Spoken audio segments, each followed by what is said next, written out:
እሺ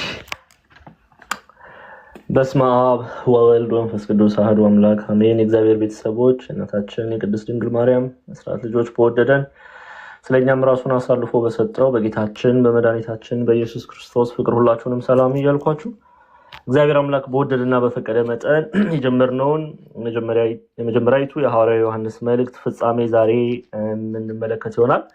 ይህ ማለት ምዕራፍ 5ን ዛሬ እንጨርሳለን ማለት ነው። ምዕራፍ 5ን ዛሬ እንጨርሳለን። በባለፈው ያቆምነው ቁጥር 15 ላይ ነው። ቁጥር 15 ላይ ነው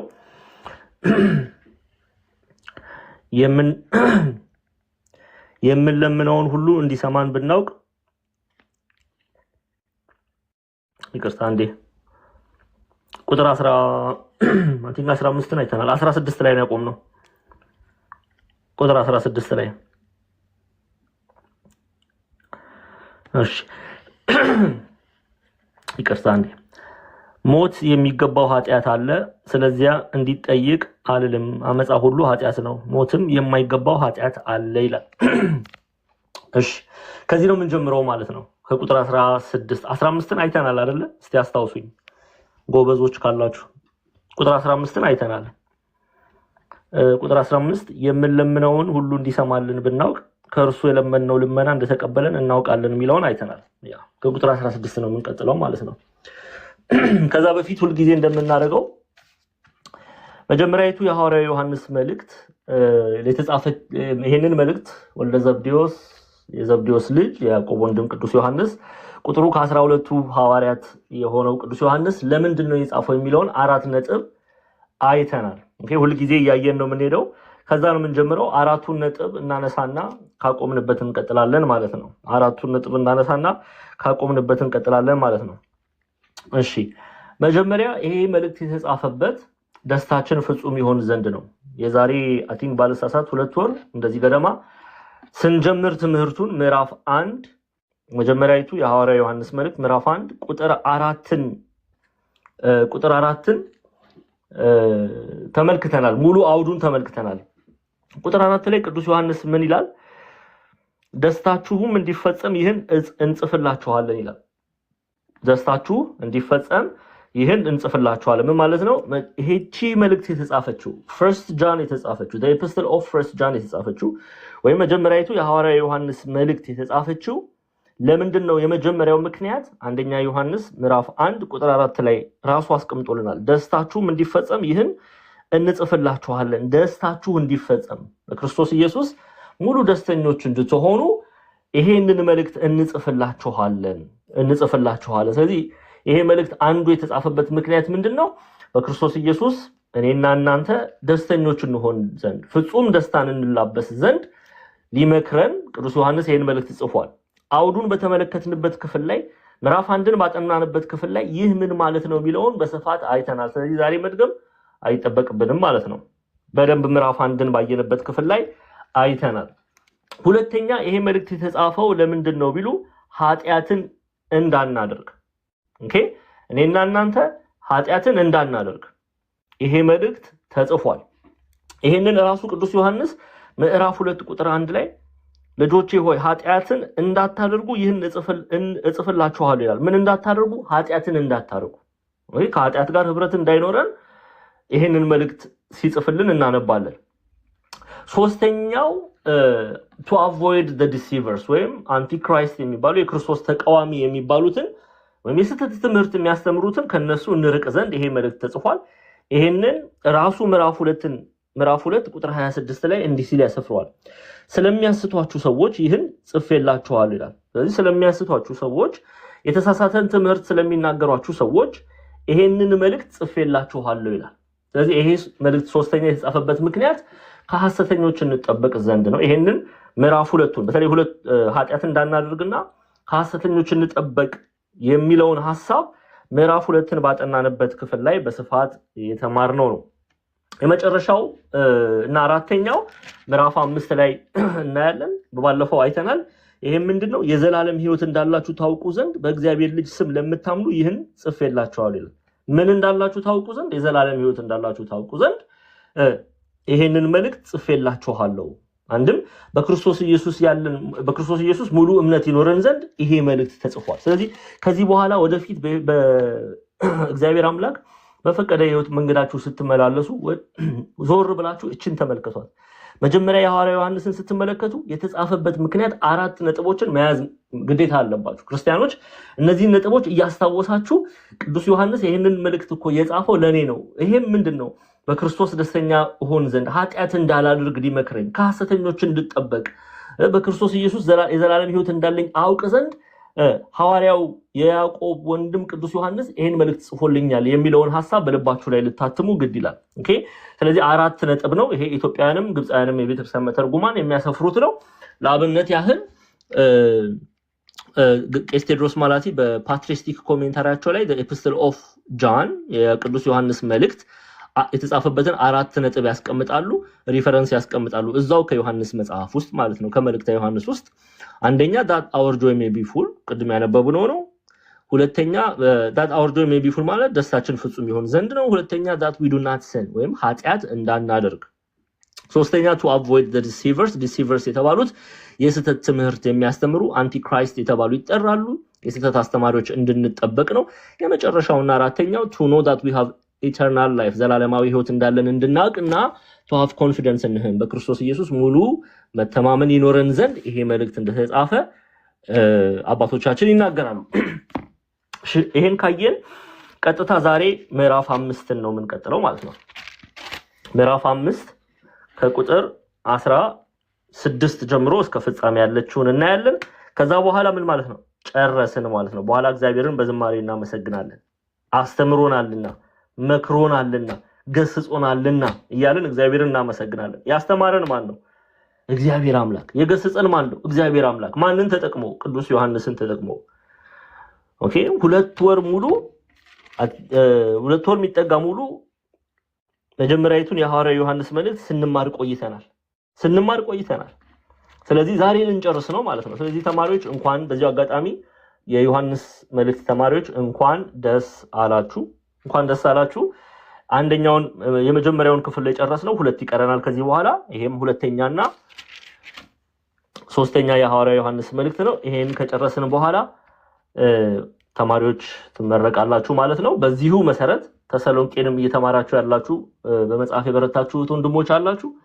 እናንተም ያንን ስትጨርሱ ሁለቱንም የተሰሎንቄ መልእክት አንደኛ ተሰሎንቄ፣ ሁለተኛ ተሰሎንቄን ስትጨርሱ እግዚአብሔር አምላክን እናመሰግናለን። እናንተም ትመረቃላችሁ ማለት ነው። ይሄን የምናደርገው ለምንድነው? ሌሎችን በማስቀናት ወደ እግዚአብሔር ቃል ለማቅረብ፣ ወደ ክርስቶስ ኢየሱስ ለማቅረብ ካለን መሻት ካለን ጉጉት ሰው ይድን ዘንድ ሰው እግዚአብሔርን ይመለከት ዘንድ ካለን መሻት የተነሳ ነው እንዲህ የምናደርገው። ስለዚህ ሁላችሁም በዛ ቀን ነጭ በነጭ ትለብሳላችሁ፣ ከረባታችሁን ታረጋላችሁ የክርስቶስ እስረኛ የሚለውን። ከዛ በኋላ በዝማሬ እግዚአብሔርን እናመሰግናለን ማለት ነው።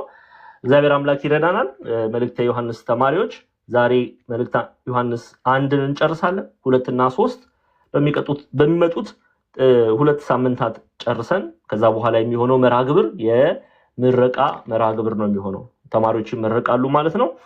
ተሰሎንቄም በዚህ አይነት ሂደት እንሄዳለን። አንደኛ ተሰሎንቄን ልንጨርስ ጥቂት ነው የቀረን። እሱ እንደጨረስን ሁለተኛ ተሰሎንቄን እንማራለን። ያንን እንደጨረስን ቀጥታ እናንተም ትመረቃላችሁ ማለት ነው። ይሄንን ሐሳብ በልባችሁ ላይ እንድትይዙ በክርስቶስ ፍቅር አሳስባለሁ። ቀጥታ ወደ ትምህርታችን እንሄዳለን። እግዚአብሔር አምላክ ትምህርታችንን ይግለጥልን። ከቁጥር 16 ጀምሮ ያለውን ሐሳብ ነው የምናየው። ከዛ በፊት ግን ይሄ መልእክት የተጻፈው ዳይሬክት የሆነው ኮሜንታሪ ብዙ ጊዜ ደግሜም ሰልሼም ተናግሬዋለሁ። በታናሿ እስያ ቱርክ ላይ ለምትገኝ ምዕራባዊ ቱርክ ኤፌሶን ለምትባል ከተማ ነው።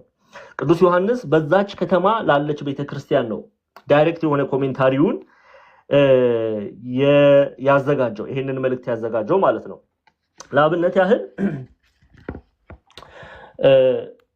ይሄ በሊቃውንት ዘንድ ምንም ይሄ መልእክት የተጻፈ የሚለው ሐሳብ አከራካሪ አይደለም። በተለይ ዮሐንስ መልእክት በተለይ በቤተ ክህነት ውስጥ ካለፋችሁ፣ በተለይ መጽሐፍ ቅዱስ ጥናት ውስጥ ካለፋችሁ፣ በተለይ ቅድስት ሥላሴ መንፈሳዊ ኮሌጅ የገባችሁ ይሄን ታውቃላችሁ። በተለይ the teaching of New Testament ላይ ግልጽ አድርገው ነው አባቶቻችን የሚናገሩት። ኤፌሶን ላለችው ቤተክርስቲያን ነው ይሄ መልእክት የተጻፈው። ግብፃውያን መተርጉማንም ሆነ ሌሎችም የቤተክርስቲያን አባቶች ይሄንን ይጋራሉ። ለአብነት ያህል introduction to the epistle of the first epistle of St. John በፋዘር ቴድሮስ ማላቲ ቄስ ቴድሮስ ማላቲ ያዘጋጁት ትርጓሜ ነው። እዛ ላይ place and time of writing ወይም ይሄ መልእክት የተጻፈበት ቦታ እና ጊዜ የት ነው የሚለውን ሲያስረዱ it was written from Ephesus ይላሉ። which is it was written from Ephesus ከኤፌሶን እንደተጻፈ ነው የሚናገሩት። ኤፌሶን ምዕራባዊው ቱርክ እንመለከተው በካርታ ኤዥያ ማይነር ነው። ኤዥያ ታናሿ እስያ ምዕራባዊው ቱርክ ዛሬ ላይ የቱርክ ምዕራብ ክፍል ነው። አስተውላችሁ ከሆነ ራዕይ ዮሐንስ ምዕራፍ 2 እና 3 ላይ ጌታችን መሪያችን ኢየሱስ ክርስቶስ ለሰባቱ አብያተ ክርስቲያናት the seven church in Asia Minor ወይም ሰባቱ አብያተ ክርስቲያናት በላከው መልእክቱ ላይ ለኤፌሶን መልእክት ልኳል። ከየት ሆኖ ከፍጥሞ ደሴት ላይ ሆኖ ቅዱስ ዮሐንስን በመጠቀም ይሄንኑ የዮሐንስ መልእክትን የጻፈልንን ወልደ ዘብዴዎስ ቅዱስ ዮሐንስን በመጠቀም ወደ ኤፌሶን መልእክት ልኳል። ስለዚህ የተላከላቸው ኤፌሶናውያን ናቸው። ዳይሬክት የሆነው ኮሜንታሪ ግን ይሄ መልእክት ምንም ቀጥታ ፍቺው ቀጥታ ትርጓሜው ቀጥታ መልእክቱ ለኤፌሶን ላለችው ቤተክርስቲያን ቢሆንም ቤተክርስቲያን ደግሞ ኩላዊት ናት እና ይሄ የመልእክተ ዮሐንስ ዩኒቨርሳል ኢፒስትል እየተባለ ይጠራል። ዓለም አቀፋዊ መልእክት ተብሎ ይጠራል። ዩኒቨርሳል ኢፒስትል ተብሎ ይጠራል። ኩላዊት ለሆነችው ዓለም አቀፋዊት ለሆነችው ቤተክርስቲያን በጠቅላላ የተጻፈ መልእክት ነው። ለኤፌሶናውያን ብቻ ብለን አንወስድም። ዳይሬክት የሆነው ኮሜንታሪ እንጠንቀቅ ለኤፌሶናውያን ነው። ግን ከዛ ውጪ ደግሞ ቤተክርስቲያን ኩላዊት ናትና ዓለም አቀፋዊት ናትና በመላው ዓለም ላይ ላለችው የጌታ ቤተክርስቲያን የተላከ መልእክት ነው። ይሄ ማለት ለሰምርኔስ፣ ለሰርዴስ፣ ቲያጥሮን፣ ጴርጋሞን፣ ፊላደልፊያ፣ ሄራፖሊስ፣ ሎዶቂያ፣ ቆላሲስ፣ ደርቤ፣ ገላትያ አውራጃ ብትሄዱ መቄዶንያ አውራጃ፣ ፊልጵስዩስ፣ ተሰሎንቄ፣ ቤሪያ፣ ቆሮንቶስ ሁሉን በዓለም በዓለም ካርታ ላይ ዙሪያ ላሉ የጌታ ቤተክርስቲያን የተላከ መልእክት ነው። ይሄን ልናቅና ልንረዳ ያስፈልጋል። እሺ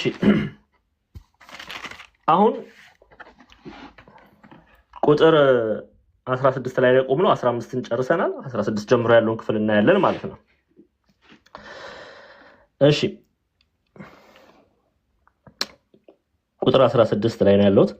ማንም ወንድሙን ሞት የማይገባውን ኃጢአት ሲያደርግ ቢያየው ይለምን፣ ሞትም የማይገባውን ኃጢአት ላደረጉት ሕይወት ይሰጥለታል ይላል። ምን እያለን ነው የሚለውን ሐሳብ ማየት ያስፈልጋል። በተለይ አሁን የምናየው ቁጥር 16 እና 17 በጣም በተለይ ከሐዲስ ኪዳን መጽሐፎች መካከል ለፍቻ አስቸጋሪ ለትርጓሜ በጣም እጅግ አስቸጋሪ የሆነ ክፍል ነው። አጽንኦ ሰጥታችሁ ካላደመጣችሁ የጥንት ቤተክርስቲያን አባቶችም ትምህርት ካላደመጣችሁ ግራ የሚያጋባ ነው። እዚህ ጋር ቅዱስ ዮሐንስ እየተናገረ ያለው ግራ የሚያጋባ አድርገው የሚወስዱ ሰዎች አሉ። ግን የቤተክርስቲያንን ትርጓሜ ካደመጣችሁ ቅዱሳን የቤተክርስቲያን አባቶቻችን ይህን ክፍል ምን ብለው ተረጎሙ የሚለውን ሐሳብ ከራሳችሁ ሳይሆን የቤተክርስቲያንን ትምህርት የምታደምጡ ከሆነ ደግሞ ብዙ አያስቸግርም። ብዙ የሚያስቸግር አይደለም። በታሪክ ደረጃ በተለይ በሊቃውንት ዘንድ ብዙ እይታ ውስጥ የገባ ክፍል ነው ይሄ። በተለይ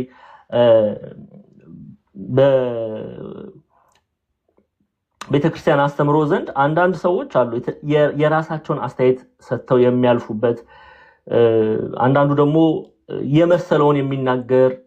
በተለይ መጽሐፍ ቅዱስ ተማሪዎች ይሄንን እናውቃለን። ብዙ አይነት አንድ ሰው አሁን ይሄንን ደረቅ ኮቷን ብቻ አውጥቶ ጥቅሷን ብቻ አውጥቶ ምን ይመስልሃል ተብሎ ቢጠየቅ የተለያየ ነገር ሊናገር ይችላል። በቤተክርስቲያን እቅፍ ውስጥ የሌለ ሰው ማለት ነው። የቤተክርስቲያንን ትምህርት የማያደምጥ ሰው ማለት ነው። የራሱን ሐሳብ ይሄን ጥቅስ ሳያነበው ዝም ብሎ አንብቦ የማያውቅ ሰው አንድ ቀን ገብቶ እችን ክፍል ቢያነብ እንዴ ብሎ የራሱን ሐሳብ ሊሰጥ ይችላል። ለምሳሌ ወደ ሞት የማይመራ ኃጢአት አለ እንዴ? ወደ ሞት የማይመራ ኃጢአት አለ እንዴ? ወይም ደግሞ የማይጸለይ ኃጢአት አለ እንዴ ብሎ የራሱን ቃል ለመናገር ቢደፍር ብዙ ሰዎች አሉ። በታሪክ ደረጃ ብዙ ሰው እችን ክፍል በራሱ በብዙ አይነት ትርጉም ተርጉመው አልፈዋል። እኛ ግን ይሄን ክፍል እድለኛ ናችሁ እናንተም እኔም ቤተክርስቲያናችን ምን ብላ ተረጎመችው፣ ቤተክርስቲያናችን ምን ብላ አስተማረች የሚለውን እናያለን። ስለዚህ በጣም ከብዙ ህዝብ ይሄን ጥያቄ ይሄንን መልእክት እችን ቨርስ ከማይረዳ በጣም ከብዙ ሰዎች መካከል ዛሬ ላይ እችን ክፍል በመማር እውነተኛውን የእግዚአብሔር ቃል በመላበስ እግዚአብሔር ስለጠራችሁ እድለኛ ናችሁ። እንደቀላሉ አናየው፣ እንደቀላል ነገር አናየው። ኦኬ እግዚአብሔር አምላክ ሚስጥሩን ይገልጥልናል። እሺ አሁን እንመልከት ቁጥር 16 ላይ ማንም ወንድሙን ሞት የማይገባውን ኃጢአት ሲያደርግ ቢያየው ይለምን፣ ሞትም የማይገባውን ኃጢአት ላደረጉት ሕይወት ይሰጥለታል። ሙሉን ማንበብ አለብን። ቁጥር 16 እና 17 በደንብ ስሙ። ሞት የሚገባው ኃጢአት አለ፣ ስለዚያ እንዲጠይቅ አልልም። አመፃ ሁሉ ኃጢአት ነው፣ ሞትም የማይገባው ኃጢአት አለ ይላል። ቁጥር 16 17 ደግሜ ያነበዋለሁ፣ በደንብ አድርጋችሁ ስሙ። ቁጥር 16 እና 17 ላይ ምን ይለናል? ማንም ወንድሙን ሞት የማይገባውን ኃጢአት ሲያደርግ ቢያየው ይለምን፣ ሞትም የማይገባውን ኃጢአት ላደረጉት ሕይወት ይሰጥለታል። ሞት የሚገባው ኃጢአት አለ፣ ስለዚህ እንዲጠይቅ አልልም። አመፅ ሁሉ ኃጢአት ነው፣ ሞት የማይገባው ኃጢአት አለ ይላል። አሁን ቅዱስ ዮሐንስ መጀመሪያ ልንረዳን የሚገባው ምን እያለን ነው? አንደኛ አንዱ ለሌላው ይጸልይ ዘንድ እየመከረ ነው።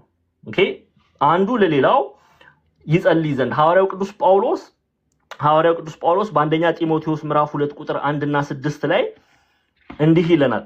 ስለ ጸሎት ለጢሞቴዎስ በነገረው ባስተማረው ክፍል ላይ ምን የሚል ቃል አለ?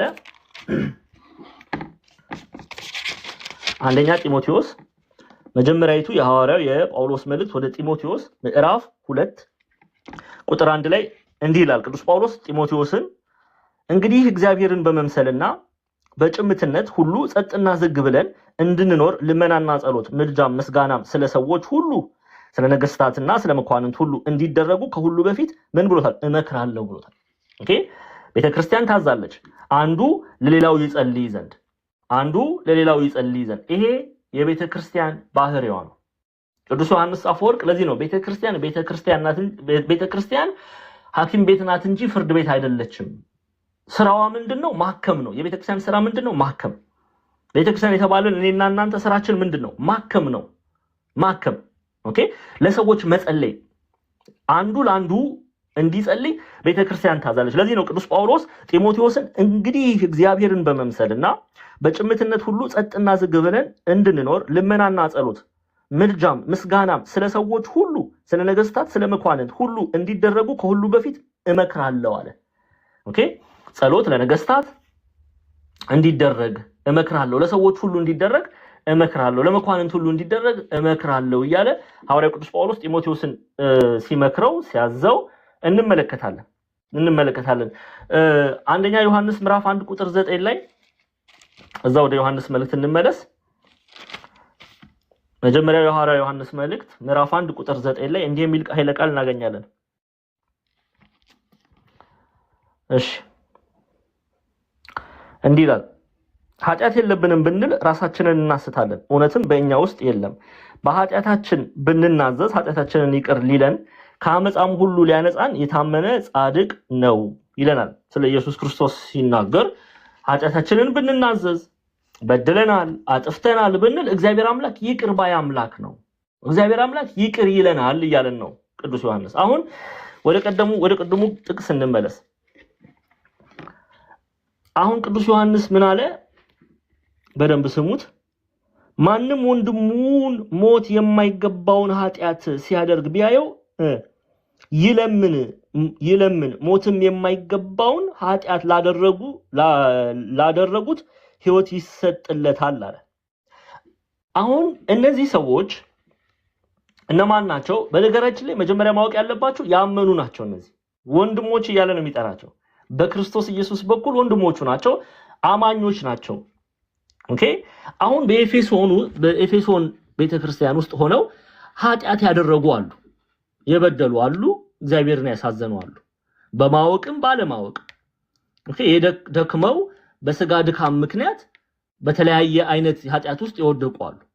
አሁን ቅዱስ ዮሐንስ ምን እያለ ነው? አንዱ ለአንዱ ይጸልይለት፣ አንዱ ለአንዱ ይጸልይለት፣ እግዚአብሔር አምላክ ምህረትን ይሰጠው ዘንድ፣ እግዚአብሔር አምላክ ይቅር ይለው ዘንድ።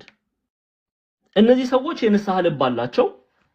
ኦኬ፣ በድካም ወድቀዋል፣ የንስሐ ልብ አላቸው።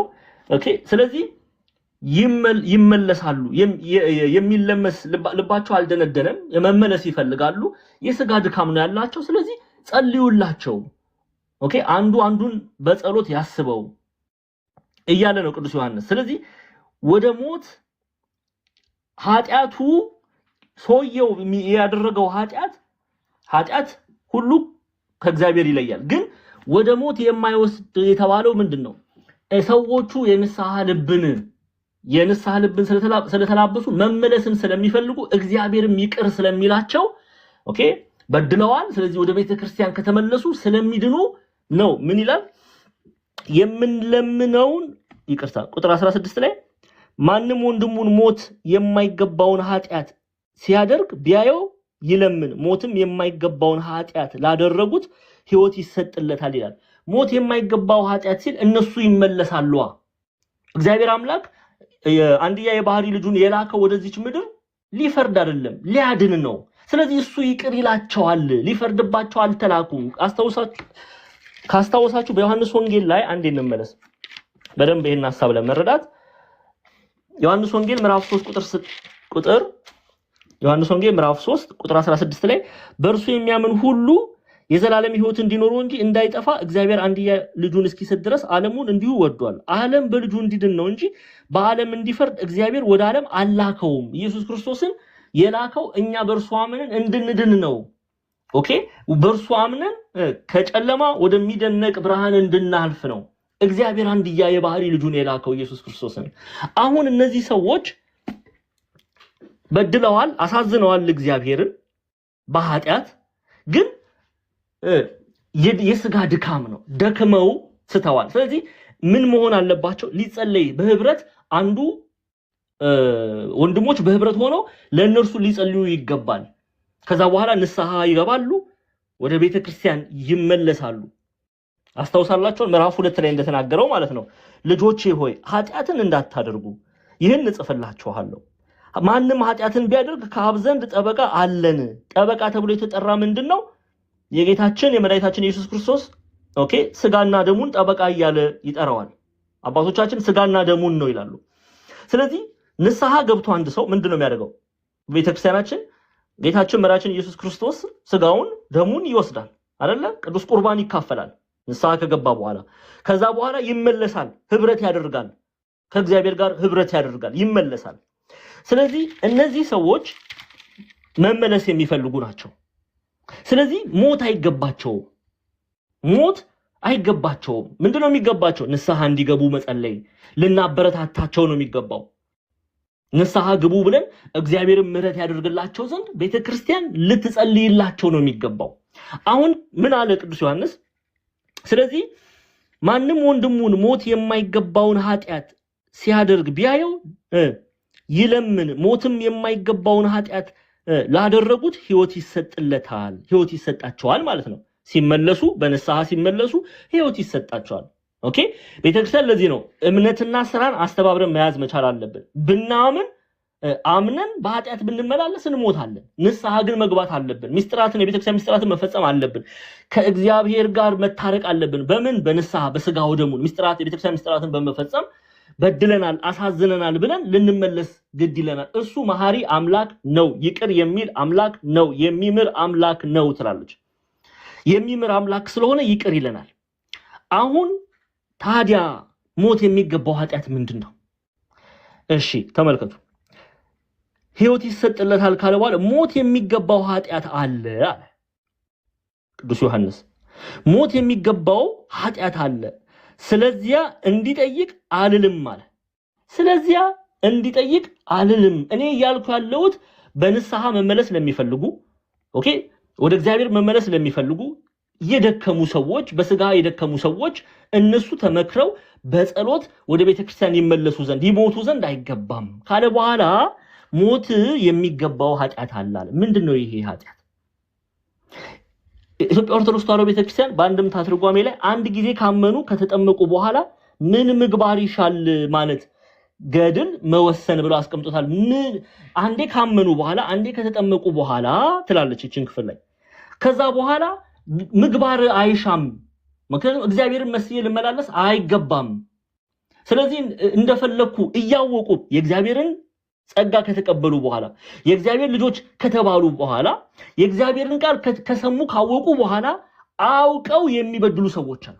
አውቀው የሚበድሉ ሰዎች አሉ። እግዚአብሔር ያንን ኃጢአት እንደሚጸየፍ እያወቁ እግዚአብሔር አምላክ ኃጢአቱ እንደሚጸየፍ ወደ ሞት እንደሚመራቸው እያወቁ በደል የሚፈጽሙ ሰዎች አሉ። ለአብነት ያህል ሐዋርያት ሥራ ምዕራፍ 5 እንመልከት። ሐዋርያት ሥራ ምዕራፍ 5 ሐናንያና ሰጲራን እንመልከት። ሐናንያም የተባለ አንድ ሰው ሰጲራ ከተባለች ከሚስቱ ጋር መሬት ሸጠ። ምን ሸጠ? መሬት ሸጠ፣ ንብረቱን ሸጠ። ሚስቱም ደግሞ ክርስቲያን ናቸው። በነገራችን ላይ ኦኬ፣ የቤተክርስቲያን የቀደመችው ቤተክርስቲያን ህብረት የሚያደርጉ ሰዎች ናቸው። ሐናንያና ሰጲራ ባልና ሚስት ናቸው። አሁን ሐናንያ የተባለ አንድ ሰው ሰጲራ ከተባለች ከሚስቱ ጋር መሬት ሸጠ። ሚስቱም ደግሞ ስታውቅ ከሽያጭ አስቀረና እኩሌታውን አምጥቶ በሐዋርያት እግር አጠገብ አኖረው። ሚስቱ ምን ስታውቅ? አውቃለች ማለት ነው። አውቀዋል። መሬት ሸጡ። ከዛ ያደረጉት ነገር በደል እንደሆነ አውቀው በድፍረት ማለት ነው። በድፍረት ምን ያመጣል አባባል አለ። እግዚአብሔርን ተዳፍረው ምን አደረጉ? እኩሌታውን መተው ከሐዋርያት እግር አስቀመጡ። በደንብ አስተውሱ። ስታው ከሽያጭ አስቀርና እኩሌታውን አምጥቶ በሐዋርያት እግር አጠገብ አኖረው። ጴጥሮስም ሐናንያ ሆይ መንፈስ ቅዱስን ታታልና ከመሬት ሽያጭ ታስቀር ዘንድ ሰይጣን በልብ ስለምን ሞላ? ሳትሸጠው ያንተ አልነበረምን ብሎ ጠየቀው። ከሸጥከውስ በኋላ በስልጣን አልነበረምን? ይህ ነገር ስለምን በልብህ አሰብህ? እግዚአብሔርን እንጂ ሰውን አልዋሸህም አለው። ሐናንያም ይህን ቃል ሰምቶ ምን አለ? ወደቀ፣ ሞተም። ሞት የሚገባው ኃጢአት አላለም ቅዱስ ዮሐንስ? ይሄንን ሞት የሚገባው እያወቁ ኃጢአት እንደሆነ እያወቁ በደል እንደሆነ እያወቁ እግዚአብሔርን እንደ እግዚአብሔርነቱ መጠን የማይፈሩ ሰዎች አሉ። አውቆ የተኛ ቢቀሰቅሱት አይነሳ እንደሚባለው ማለት ነው። አውቀው ቤተክርስቲያንን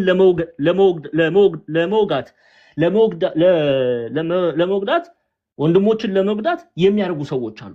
በተንኮል ልባቸው የተሞላ በተንኮል ወንድሞችን ለመጉዳት የሚሞክሩ ሰዎች አሉ። ስለዚህ ምን አለ? ሞተ። እሺ ተመልከቱ። ሐናንያም ይህን ቃል ሰምቶ ወደቀ፣ ሞተም። በሰሙትም ሁሉ ላይ ታላቅ ፍርሃት ሆነ። ምንድነው ፍርሃት ሆነ ማለት? እግዚአብሔርን ፈሩ ማለት ነው? አይደለም። እግዚአብሔርን አከበሩ። እንደ እግዚአብሔርነቱ መጠን እግዚአብሔር አምላክ የሚቀጣ አምላክ ነው። ለካ እግዚአብሔር አምላክ እርሱን የንስሐ ልብ የሌላቸውን የሚቀጣ የሚገድል አምላክ ነው። ለካ ይገላል እኮ። ሕይወት እንደሚሰጥ እግዚአብሔር ደግሞ ይገላል። አንታዘዝ ካልን ኦኬ፣ እግዚአብሔርን አውቀን እንበድላለን ምንል ካለ እግዚአብሔር ይቀጣል፣ ይቀስፋል እግዚአብሔር ሕይወትን እንደሚሰጥ። ስለዚህ ፈሩ ማለት አከበሩ። እግዚአብሔር የቀደመችው ቤተክርስቲያን አከበሩ። እሺ ተመልከቱ። አሁን ሐናንያም ይህን ቃል ሰምቶ ወደቀና ሞተም። በሰሙት ሁሉ ላይ ታላቅ ፍርሃት ሆነ። ጎበዞችም ተነስተው ከፈኑን አውጥተው ቀበሩት። ከ3 ሰዓት ያህል በኋላም ሚስቱ የሆነውን ሳታውቅ ገባች። ሚስቱ የሐናንያ ሚስት ማለት ነው፣ ሰጲራ ማለት ነው። ገባች። ጴጥሮስም መልሶ እስቲ ንገሪኝ፣ ስሙ፣ እስቲ ንገሪኝ፣ መሬታችሁን ይህን ለሚያህል ሸጣችሁትን አላት። የንስሐ ዕድል ሰጣት። ኦኬ፣ የንስሐ ዕድል ሰጣት። ምን አለች እሷ? አሁን ተመልከቱ። የንስሐ ልብ የላቸውም እነዚህ ሰዎች። ቅዱስ ዮሐንስም የሚናገራቸው ጴጥሮስም የሚገስጻቸው መንፈስ ቅዱስም የሚቀስፋቸው የንስሐ ልብ የላቸው። ምንድነው ያለችው? ስሙ ይህን ነገር ስለምን ከ3 ሰዓት ያህል በኋላ ሚስቱ የሆነው ታታገባች። ጴጥሮስም መልሶ እስቲ ንገሪኝ መሬታችሁ ይህን ያህል ለሚያህል ሽጣችሁን አላት። እርሷም አዎን ይህን ለሚያህል ነው አለች። ዋሸች። መንፈስ ቅዱስ ልብና ኩላሊትን የሚመረምር አምላክ ነው። ግን መንፈስ ቅዱስን ተሳደበች፣ ዋሸች። ስለዚህ ምን አለ? ጴጥሮስም የጌታን መንፈስ ትፈታተኑ ዘንድ ስለምን ተስማማችሁ? እነሆ ባልሽን የቀበሩት ሰዎች እግር በደጅ ነው፣ አንቺንም ያወጡሻል አላት። ያን ጊዜም በእግሩ አጠገብ ወደቀችና ሞተችም። ይሞታሉ አላለም? ሞት የሚገባው ኃጢአት ነው ያደረገች። ለምን? ንስሐ የለም ልቧ ውስጥ ማዘን የለም። እግዚአብሔርን በድያለሁ፣ አሳዝኛለሁ፣ ወይኔ እግዚአብሔር ሆይ ይቅር በለኝ። እስከ መጨረሻው ሰዓት ንስሐ መግባት አትፈልግም። እስከ ልትሞት ደቂቃዎች ቀርተው ግን እግዚአብሔርን ተዋሻለች መልሳ። ስለዚህ ምን አላት? አሁን ይህን ለሚያህል ነው አለች። ጴጥሮስም የጌታን መንፈስ ትፈታተኑ ዘንድ ስለምን ተስማማችሁ? እነሆ ባልሽን የቀበሩት ሰዎች እግር በደጅ ነው፣ አንቺንም ያወጡሻል አላት። ያን ጊዜ በእግሩ አጠገብ ወደቀች፣ ሞተችም። ጎበዞቹም ሲገቡ ሞታ አገኟት። ጎበዞች የተባሉ እነምን ናቸው? ይሄ በጡንቻ የፈረጡ ምናምን እንደዛ አድርገው የሚወስዱ ሰዎች። ጎበዝ የተባሉ በጸሎት የበረቱ ሰዎች ናቸው። በእምነት የጎለመሱ ሰዎች ናቸው። ጎበዞቹም ሲገቡ ሞታ አገኟት፣ አውጥተውም በባሏ አጠገብ ቀበሯት። በቤተ ክርስቲያን ሁሉና ይህን በሰሙ ሁሉ ታላቅ ፍርሃት ሆነ ይለናል ሉቃስ። ለምንድን ነው እነዚህ ሰዎች የሞቱት? የንስሐ ልብ የላቸው። አውቀው ፐርፐዝሊ ነው እንደዚህ የሚያደርጉት። የሚበድሉት አውቀው ነው። የሚዋሹት አውቀው ነው። የእግዚአብሔርን ኃይል አውቀው እግዚአብሔርን እንደ እግዚአብሔርነቱ መጠን ስላላከበሩት በሞት ተቀሰፉ። ስለዚህ ነው ኢትዮጵያውያን ሊቃውንት አንድ ጊዜ ካመኑ ከተጠመቁ በኋላ ምን ምግባር ይሻል ማለት ገድል መወሰን፣ ለእምነት መጋደልን መወሰን የወሰኑ ሞት ይገባቸዋል የተባሉ እነሱ ናቸው ይላሉ አባቶቻችን። የለም እንዲኮ እናደርጋለን እግዚአብሔርን አውቀን የንስሐ ልብ የሌለ አረ ንስሐ ግቡ ተው ይሄ ኃጢአት ነው ዝሙት ኃጢአት ነው ንስሐ ግቡ ስንባል አይ ችግር የለም የምንል ሰዎች አለን። አንዳንዶች ደግሞ አለን ምንድነው እግዚአብሔርን ለማታለል የምንፈልግ አይ ቆይ ወጣት ነሽ ምን ያደርግልሻል ስትጨፍሪ ስትበይ ስትጠጪ ስትኖሪና ልክ ልትሞቺ ስቲ ወይም በእድሜሽ ሲያረጅ ንስሐ ትገቢያለሽ የሚሉ ሰዎች አሉ።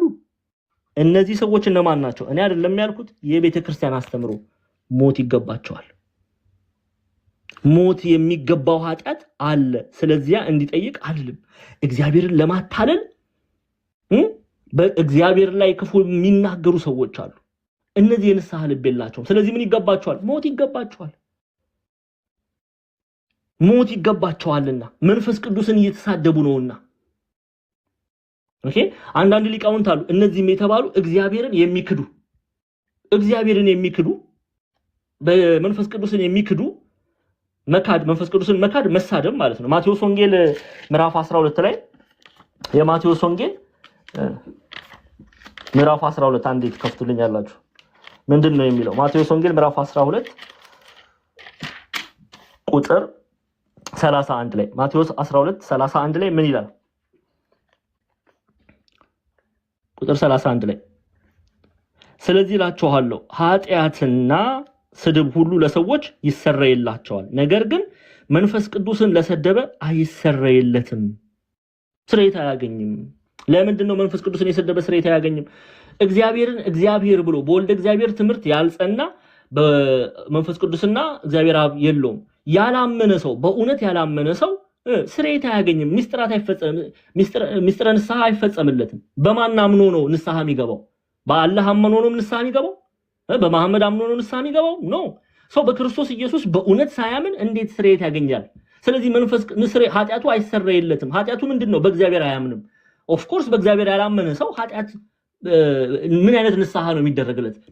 ሚስጥራቱ አይፈጸምለትም። ለዚህ ነው ቤተክርስቲያን ላላመኑ ሰዎች ሚስጥራትን አትፈጽምም። ማመን ይቀድማልና፣ በእውነት ማመን ይቀድማልና። ኦኬ ስለዚህ እዚህ ክፍል ላይ እግዚአብሔርን በደልን ኃጢአትን አውቀው ግን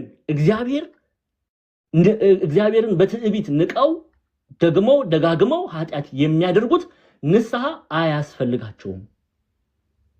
ኦኬ ንስሐ ያስፈልጋቸውም እነሴንስ በእግዚአብሔር ስላላመኑ ያ ሚስጥር ሊፈጸምላቸው አይችልም። ሲጀምር ደግሞ እናምናለን ብለው በኃጢአት የሚመላለሱ እነርሱ ሞት ይገባቸዋል ይላል ቅዱስ ዮሐንስ። ሞት ይገባቸዋል።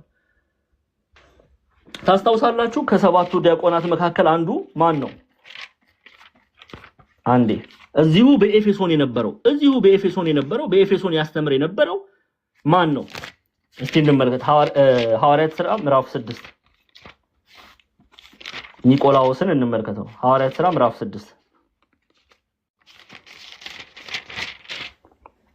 ቁጥር 5 ይኸው ይህም ቃል ሕዝቡን ሁሉ ደስ አሰኛቸው። እምነትና መንፈስ ቅዱስም የሞላበትን ሰው እስጢፋኖስን፣ ፊልጶስን፣ ጵሮቅሮስን፣ ኢቃሮናንም፣ ጢሞናንም ጳርሜናንም ወደ ይሁዲነት ገብቶ የነበረውን የአንጾኪያው ኒቆላዎስን መረጡ። እነዚህ የመጀመሪያዎቹ ሰባቱ ዲያቆናት ናቸው። አሁን እነዚህ ዲያቆናት ከተመረጡ በኋላ ምንድነው ያደረጉት? ስሙ። የእግዚአብሔር መረጡ። በሐዋርያትም ፊት አቆሟቸው። ከጸለዩላቸው በኋላ እጃቸውን ጫኑባቸው። መንፈስ ቅዱስን ተቀበሉ። ከዛስ በኋላ ምን አደረጉ? ለአገልግሎት ወጡ ማለት ነው። አሁን ለአገልግሎት ከወጡ ሚውት አድርጓል። ተተና ሚውት ወደ አገልግሎት ከወጡ በኋላ ሌሎቹ ዲያቆናት ስለ ኢየሱስ ክርስቶስ በክፉ አይሁዳውያን ፊት እየመሰከሩ ሰማዕትነት ሲቀበሉ ኒቃሮናም ወደ ይሁዲነት ገብቶ የነበረው ኒቆላዎስ ምን ማድረግ ጀመረ? ከሐዋርያት ትምህርት የወጣ ትምህርት ያስተምራል። አውቆ የስጋን ልምምድ ያስተምራል። አውቆ ነው ይሄንን የሚያደርገው። የእግዚአብሔር ቃል እንዳልሆነ ያውቃል። ስለዚህ አውቆ ምን ያደርጋል? እየተመላለሰ ችግር የለውም፣ ዝሙት ችግር የለውም፣ ለጣዖት የተሰዋ መብላት ችግር የለውም ይላል።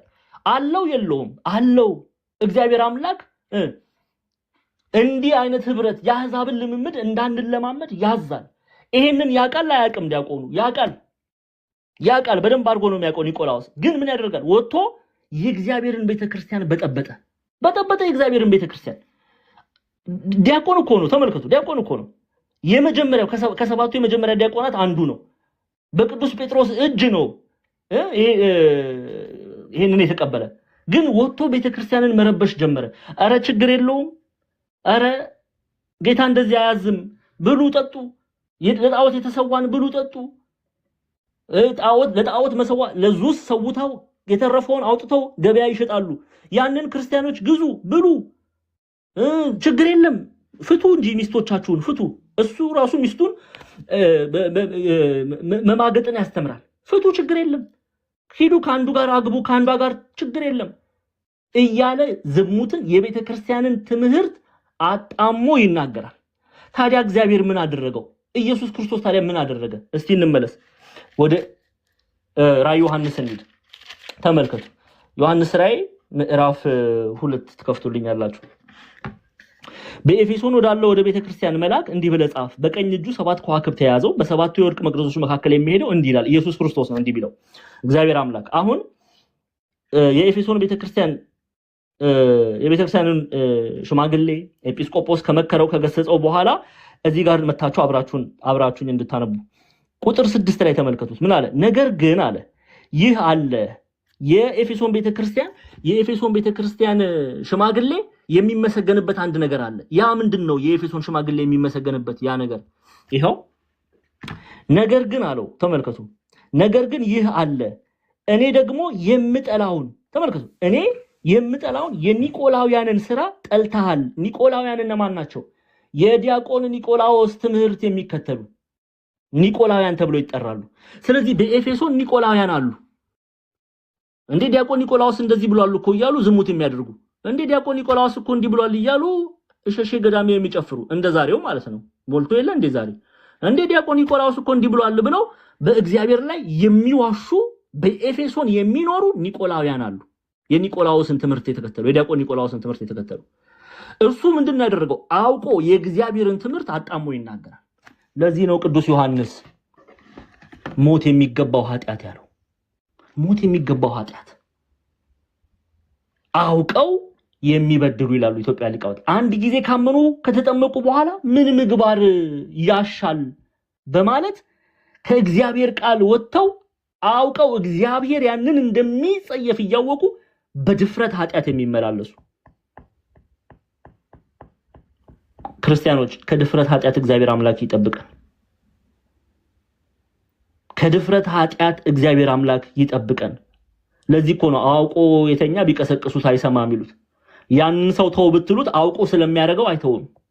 ይሄ ኃጢአት ሞት ይገባዋል ይላል ቅዱስ ዮሐንስ። ሞት ይገባዋል። ተውት። ኢትዮጵያውያን አባቶች ብቻ አይደሉም። ተመልከቱ። እኒ ግብፃውያን መተርጉማንም ይሄን ክፍል ምን ብለው ነው የተረጎሙት እናያለን።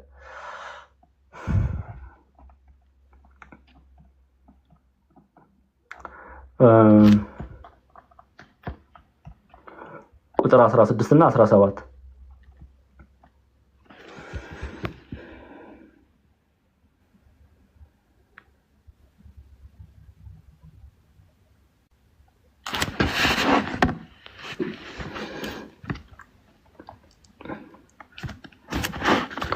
ኦኬ ሊቁ አውግስጢኖስን እኒና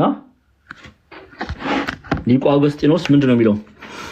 Even through the Lord commands us to pray for our very prosecutors ስለሚያሳድዱን ሰማዕትነት እንቀበል ዘንድ ግድ ስለሚሉን እጅ ስለሚጭኑብን ኦኬ መከራ እንቀበል ዘንድ ስለሚያሳድዱን ሰዎች እንድንጸልይ ጌታ ቢያዘንም this passage clearly shows ይሄ ክፍል ቁጥር 16 verse 16 አሁን ያነበበው this passage clearly በግልጽ ያሳያል ይያለ ነው clearly shows that there are some brothers for whom we are not commanded to pray ወንድሞች አሉ ልንጸልይላቸው ያልታዘዝን እንዴ ግዴታ ያልሆነ ልንጸልይላቸው ያልታዘዝን ወንድሞች አሉ እነዚህ ወንድሞች እነማን ናቸው we therefore must acknowledge that there are some sins among the brothers which are worse than persecution by enemies ምን ይያለ ነው እኛ ወንድሞች ቤተክርስቲያን ማወቅ መረዳት አለብን እኛን ቤተክርስቲያንን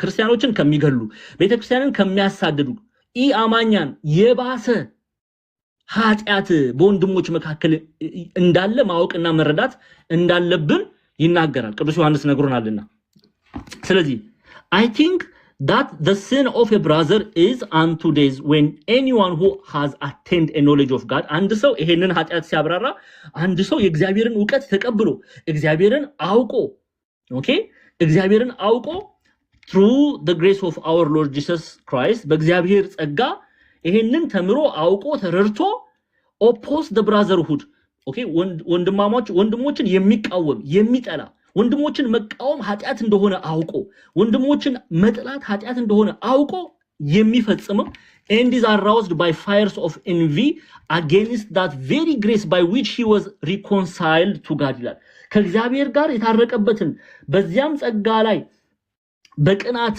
ኦኬ በቅናት እሳት ተነስቶ ወንድሞችን የሚጠላ በደል የሚያደርግ ያ ወንድም ያንን ኃጢአት የሚያደርግ ለዛ ወንድም እንጸልይ ዘንድ አንገደድም ይያለን ነው ግልጽ ነው ቅዱስ ዮሐንስ ያለው ይሄንን ነው ለዚህ እኮ ነው አውቆ ተረርቶ በደል የሚያደርግን ሰው ሞት የሚገባው ኃጢአት አለ ይላል ለዚህ ነው ቤተክርስቲያን ሱሳይድ ለሚያደርጉ ሰዎች የማትጸልየው ግብፃውያንም ተመልከቱ that is why ቄስ ቴዎድሮስ ማለት that is why the church does not pray for those who commit suicide for they insist to be despair እንዲጠፉ ኢንሲስት አድርገዋልና እግዚአብሔር ላይ አምፀዋልና ራሳቸውን ገድለዋልና እንዲህ አይነትን ክፉ ኃጢአት ቤተክርስቲያን ለእንደዚህ አይነት ሰዎች አትጸልይም ይላሉ ለምን አውቀውት ፈልገውት ነውና የሚያደርጉት አውቀውት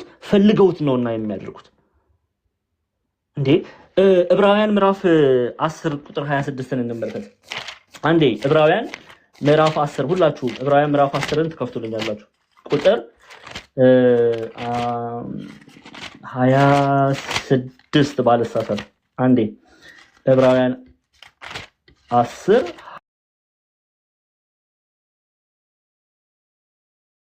26 ይኸው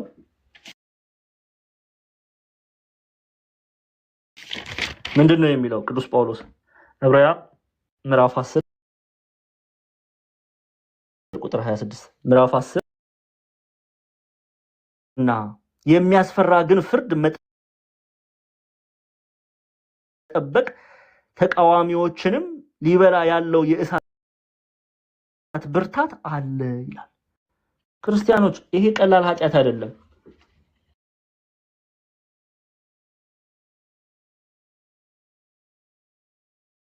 ስለዚህ ልንጠነቀቅ ያስፈልጋል። አንቀልድ በእግዚአብሔር ልጅ በእግዚአብሔር ቃል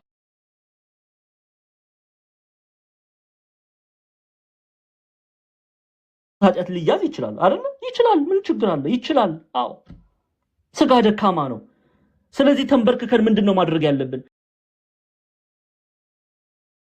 ድክመቴን ተመልከት ጌታዬ ሆይ፣ ወድጄ ፈቅጄ አይደለም፣ የስጋ ስሜት አሸንፎኝ ነው፣ ይቅር በለኝ። እሱ አንድ ነገር ነው። እሱ ጸሎት ያስፈልገዋል። የቤተ ክርስቲያን ህብረት ጸሎት ያስፈልገዋል። ለሞት ተላልፈን ልንሰጥ አይገባም። ፈቅደን አይደለማ፣ ተገደን ስጋ አስቸግሮን ነው የምናደርግ። ግን አውቀን ክርስቲያኖች አውቀን በድፍረት በእግዚአብሔር ላይ እንደ ሐናንያና ሰጲራ ምን በድል ሰዎች እኔ አይደለም ያልኩት፣ መንፈስ ቅዱስ ይመሰክራል፣ ጴጥሮስ ይመሰክራል፣ ዮሐንስ ይመሰክራል፣ ጳውሎስ ይመሰክራል። ሞት ይገባናል። ሞት ይገባናል። ተውት። ኢትዮጵያውያን አባቶች ብቻ አይደለም ይሄንን፣ ግብፃውያን ቤተክርስቲያን አባቶች ብቻ አይደለም፣ ምስራቃውያን ብቻ አይደለም፣ ሌሎችም የሚስማሙበት ሐሳብ ነው። ይሄ ኃጢያት ቅዱስ ዮሐንስ እዚህ ክፍል ላይ እየተናገረ ያለው ኃጢያት፣ ሞት የሚገባው ኃጢያት በድፍረት በእግዚአብሔር ላይ የምናደርገው በደል ነው ይላል። በድፍረት የምናደርገው እግዚአብሔር እንደ እግዚአብሔርነቱ መጠን ሳንፈራ እየዘሞትን እንደነ ኒቆላውስ እያጠፋን እየበደልን እንዲያው ወደ እግዚአብሔር መመለስ ሲገባን የእግዚአብሔርን ቃል አጣመን እንዲያው ምን ችግር አለው ብለን በኃጢያት የምንመላለስ እንዲህ ደግሞ የምናደርግ በጣም ብዙ ሰዎች አለን። ይሄ ኃጢያት አለ ሊቁ አውግስጢኖስ፣ እኔ አይደለሁም ያልኩት። ይሄ ኃጢያት ቤተክርስቲያንን ከሚያሳድዱ፣ ካህናትን ከሚገድሉ፣ አማኛ በእግዚአብሔር ከማያምኑ ሰዎች ለነሱ ልንጸልይ ይገባል። ከነሱ የከፋ ኃጢያት ነው ይላል። ከነሱ የከፋ ኃጢያት ነው። ለዛ ነው ቅዱስ ዮሐንስ ግልጽ በሆነ አማርኛ ምን አለ? በፍጹም ይኸው ሞት የሚገባው ኃጢያት አለ፣ ስለዚያ እንዲጠይቅ አልልም አለ። ግን ደክሞት አንድ ሰው በስጋ ደክሞ ዊክ ሆኖ ቢጸልይ ይኸው ማንም ወንድሙ ሞት የማይገባው ኃጢያት ሲያደርግ ቢያየው ይለምን፣ ሞትም የማይገባውን ኃጢያት ላደረጉ ህይወት ይሰጥለታል። ስለዚህ በቤተ ክርስቲያን ውስጥ የደከሙ ካሉ፣ በስጋ ድካም በደል የሚያደርጉ ካሉ እነሱ ይመለሱ ዘንድ እግዚአብሔር ብርታቱን ይሰጣቸው ዘንድ ቤተክርስቲያን ትጸልያለች በህብረት። ከዛ ውጪ ግን በድፍረት እንደነ ኒቆላውስ የሚያጭበረብሩ ካሉ፣ በድፍረት ኃጢያት እንደሆነ ያወቁ እንደ ይሁዳ አሳልፈው ቤተክርስቲያንን የሚሰጡ ካሉ እነሱ ሞት ይገባቸዋል። እግዚአብሔር ይቀስፋቸው ዘንድ የተገባ ነው። አውቀው ነውና የሚያደርጉት፣ አውቀው ነውና የሚበድሉት። የንስሐ ልብ የላቸውም፣ ልበ ደንዳኖች ናቸውና። ያንን ነው እየተናገረ ያለው። ኤፌሶን ምዕራፍ 1 ቁጥር 7ን እንመልከትና ወደ ቀጣዩ ክፍል እንሄዳለን። አንድ ኤፌሶን ምዕራፍ 1 ቁጥር 7። እሺ ይኸው የሐዋርያው ጳውሎስ መልእክት ወደ ኤፌሶን ሰዎች ምዕራፍ 1 ቁጥር 7። ምዕራፍ 1 ቁጥር 7 በውድ ልጁም እንደ ጸጋው ባለጠግነት መጠን በደሙ የተደረገ ቤዛነታችንን አገኘን፣ እርሱም የበደላችን ስርየት ይላል። የበደላችን ስርየት ነው፣ ኢየሱስ ክርስቶስን ነው። ስለዚህ ወደ ማን ነው የሚጸልዩት? ወደ ኢየሱስ ክርስቶስ። ይቅር በለን ወንድሜን ይቅር በለው ብለው አንዱ ለሌላው ይጸልይ ዘንድ ይሄ የቤተክርስቲያን ትእዛዝ ነው። ኦኬ ወደ ማን ነው? ወደ እግዚአብሔር እንጸልያለን፣ ወደ ኢየሱስ ክርስቶስ። ይቅር ባይ ነውና ይቅር የሚያደርግ እሱ ነውና፣ ስለዚህ ይቅር በላቸው ብላችሁ ጸልዩ እያለ ነው ቅዱስ ዮሐንስ። እንዴ ታዲያ አንድ ያምነዋል እኮ። አሁን ይሄ እምነትና ስራ የሚለውን የቤተክርስቲያንን ትምህርት የሚያደማ ማለትም በደንብ አድርጎ የሚያሳይ ክፍል ነው። በነገራችን ላይ እምነት ብቻ አትልም ቤተክርስቲያን። መጽሐፍ ቅዱስ ብሎ አያውቅ፣ ብቻ የሚል ቃል የለም። እምነትን ከስራ ጋር አስተባብረን ልንይዝ ያስፈልጋል። ወንድሞች ቢደክሙ በጸሎት እንዲበረቱ በንስሐ እንዲመለሱ ሐዋርያት ያዛሉ። አንዱ ለአንዱ ደግሞ ይጸልይ ዘንድ ሐዋርያት ያዛሉ። ሞት የተገባ የተባለው በድፍረት ለሚደረገው ኃጢአት ነው። እግዚአብሔርን አውቆ ተረድቶ ግን እግዚአብሔርን እንደ እግዚአብሔርነቱ መጠን የማያከብር ምን ችግር አለው በማለት በእግዚአብሔር ላይ በትዕቢት የሚናገር እርሱ ምን ይገባዋል? የእግዚአብሔር ቅጣት ይገባዋልና አልታዘዝም ብሏል። ቆላሲስ ምዕራፍ 3 ላይ እንደነገረን እንመልከት። የቆላሲስ መጽሐፍን ቆላሲስ ምዕራፍ 3 ይኸው ቆላሲስ ምዕራፍ 3 ከቁጥር 5 እንግዲህ በምድር ያሉትን ብልቶቻችሁን ግደሉ፣ ስለነዚህም ዝሙት፣ ርኩሰት፣ ፍትወት፣ ክፉ ምኞት፣ ጣዖት መምለክ የሆነ መጎምጀት ነው። በእነዚህ ጠንቅ ተመልከቱ። በእነዚህ ጠንቅ የእግዚአብሔር ቁጣ በማይታዘዙ ልጆች ላይ ምን ይላል? ይመጣል። የማይታዘዙ ማለት ነው። እንቢ የሚሉ ንስሐን ገባም የሚሉ ራሳችሁን ከኃይለኛው ከእግዚአብሔር ዘንድ አዋርዱ የሚለውን ቃል እንቢ የሚሉ እኔ በዝሙት እቀጥላለሁ፣ በርኩስነት እቀጥላለሁ፣ በፍትወት ክፉ ምኞት ጣዖትን በማምለክ እቀጥላለሁ፣ ደሞም ክርስቲያንም ነኝ እንደፈለኩ ሆናለሁ የሚሉ ሰዎች የእግዚአብሔር ቁጣ በማይታዘዙ ለንስሐ እሺ የማይሉ ለመመለስ እሺ የማይሉ ለስጋው ደግሞ እሺ የማይሉ ለቤተክርስቲያን እሺ በማይሉት ላይ በማይታዘዙት ልጆች ላይ ይመጣል። ምንድነው የእግዚአብሔር ቁጣ? ይሄው ሐዋርያት ሥራ ምዕራፍ 5 ላይ እንዳየነው ሞት። እግዚአብሔር አይቀጣም እንዴ? ደህና አድርጎ ይቀጣል። እኛ ይሄን ነገር አንሰማም አይደል? ሞት። ይሄው ሐናንያ ሰጲራ ምን አደረጉ? ሐናንያም ይህን ቃል ሰምቶ ወደቀ፣ ሞተም። በሰሙት ሁሉ ላይ ታላቅ ፍርሃት ሆነ። ሚስቱም ገባች፣ እሷም ምን አለች? ሞተች። የጌታን መንፈስ ተፈታተኑ ዘንድ ስለምን ተስማማችሁ? እነሆ ባልሽ የቀበሩት ሰዎች እግር በደጅ ነው፣ አንቺም ያወጡሻል አላት። ያን ጊዜም በእግሩ አጠገብ ወደቀች፣ ሞተች። አየ ንስሐ መግባት ማንፈልግ መመለስ ማንፈልግ ልጆች ተብለን ተጠርተን እግዚአብሔር ጸጋውን ሰጥቶን ዕውቀቱን ሰጥቶን ቃሉን ተረድተን እምቢ ብለን በእግዚአብሔር ላይ የምናምጽ ሞት ይገባል ማለት ነው። ጉድ ነው እንግዲህ። አሁን እኔ አላልኩም፣ ሂዱና ቅዱስ ዮሐንስን ሂዱና የቤተክርስቲያናችን አንድምታ ትርጓሜ ሊቃውንቱን መጠየቅ እንመለስ ምንለው ለዚህ ነው። አናምጽ በእግዚአብሔር ላይ በድለን የሆነ ሰዓት ላይ እግዚአብሔር ጅራፉን ሲያነሳ ጉድ ነው የሚሆነው። ይዛኔ እንመለስ። እግዚአብሔር ዝሙትን አይወድም አይደል? እናውቃለን እኔና እናንተ። ስለዚህ እንመለስ፣ ንስሐ እንግባ። ንስሐ አባት ሁላችሁም አላችሁ አይደል? ሄዳችሁ ተንበርከኩ ከኃይለኛው ከእግዚአብሔር ዘንድ ራሳችሁን አዋርዱ ተብሏል። እግዚአብሔር እርሶን አባት አድርጎ ሾሟል። ስለዚህ ንስሐን ይቀበሉ።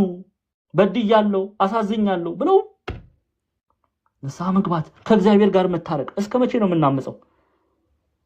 ዝም ብለን በቃ እሁድ ቤተክርስቲያን የተመላለስን ነጠላ የቀያየርን ምንኖር ብዙ ሰዎች አለን። ኃጢአት ተሸክመን አታባብሉ፣ ኃጢአትን ቆርጣችሁ ጣሉን የተባለው እንዲያው አይባልም። ንስሐ መግባት ነው በቃ። ያንን ንስሐ እንዳንገባ እግራችንን ያሰረውን ነገር ቆርጠን መጣል መቻል አለብን። እንመለስ። አለበለዚያ ይሄው ሞት ይገባል።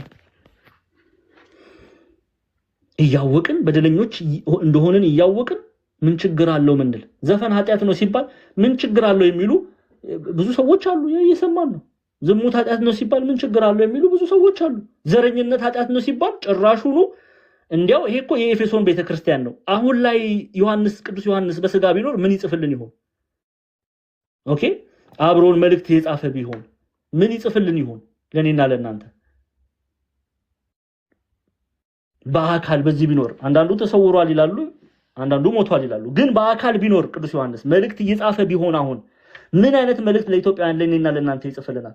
አሁን እኮ ጭራሽ እኛ ከሃይማኖታችን ዘረኝነታችን በልጦብናል እኮ። ኢየሱስ ክርስቶስ አሕዛብንና አይሁዳውያንን በመሃል ላይ ያለውን ድልድይ ለማፍረስ በቀራንዮ ሲሰቀል እኔና እናንተ እኔ እንትን ነኝ እኔ ከሌ ነኝ እያልን ከሃይማኖት አስበልጠን ወንድሞቻችን ምንጠላክፉ ሰዎች አለን። እያወቅን የድፍረት ኃጢአት ነው ይሄ ኃጢአት ምንድነው? ሞት ይገባዋል። ሞት የሚገባው ኃጢአት አለ። ስለዚያ እንዲጠይቅ አልልም ማለት። ስለዚህ ሐዋርያት አያስገድዱም ስለዛ ጸሎት ያቀርቡ ዘንድ ለአማኙ ይተዋል ይላሉ አባቶቻችን። ግን ለደከሙ ሰዎች በህብረት ጸሎት ያስፈልጋል። አንዱ ለሌላው ይጸልይ ዘንድ ይሄ ቤተክርስቲያን አስተምሮ ነው። እሺ ቁጥር 18ን እንመልከት።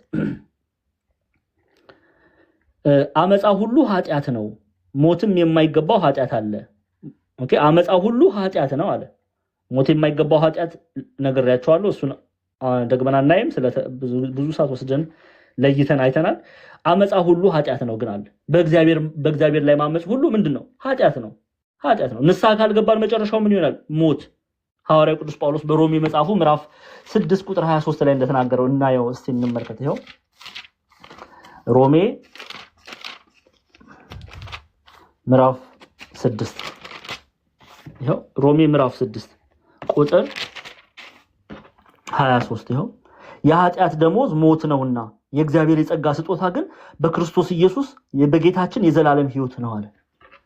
ስለዚህ አመጻ ሁሉ አለ በእግዚአብሔር ላይ ማመጽ ሁሉ ኃጢአት ነው አለ ቅዱስ ዮሐንስ። ኦኬ ኃጢአት ነው።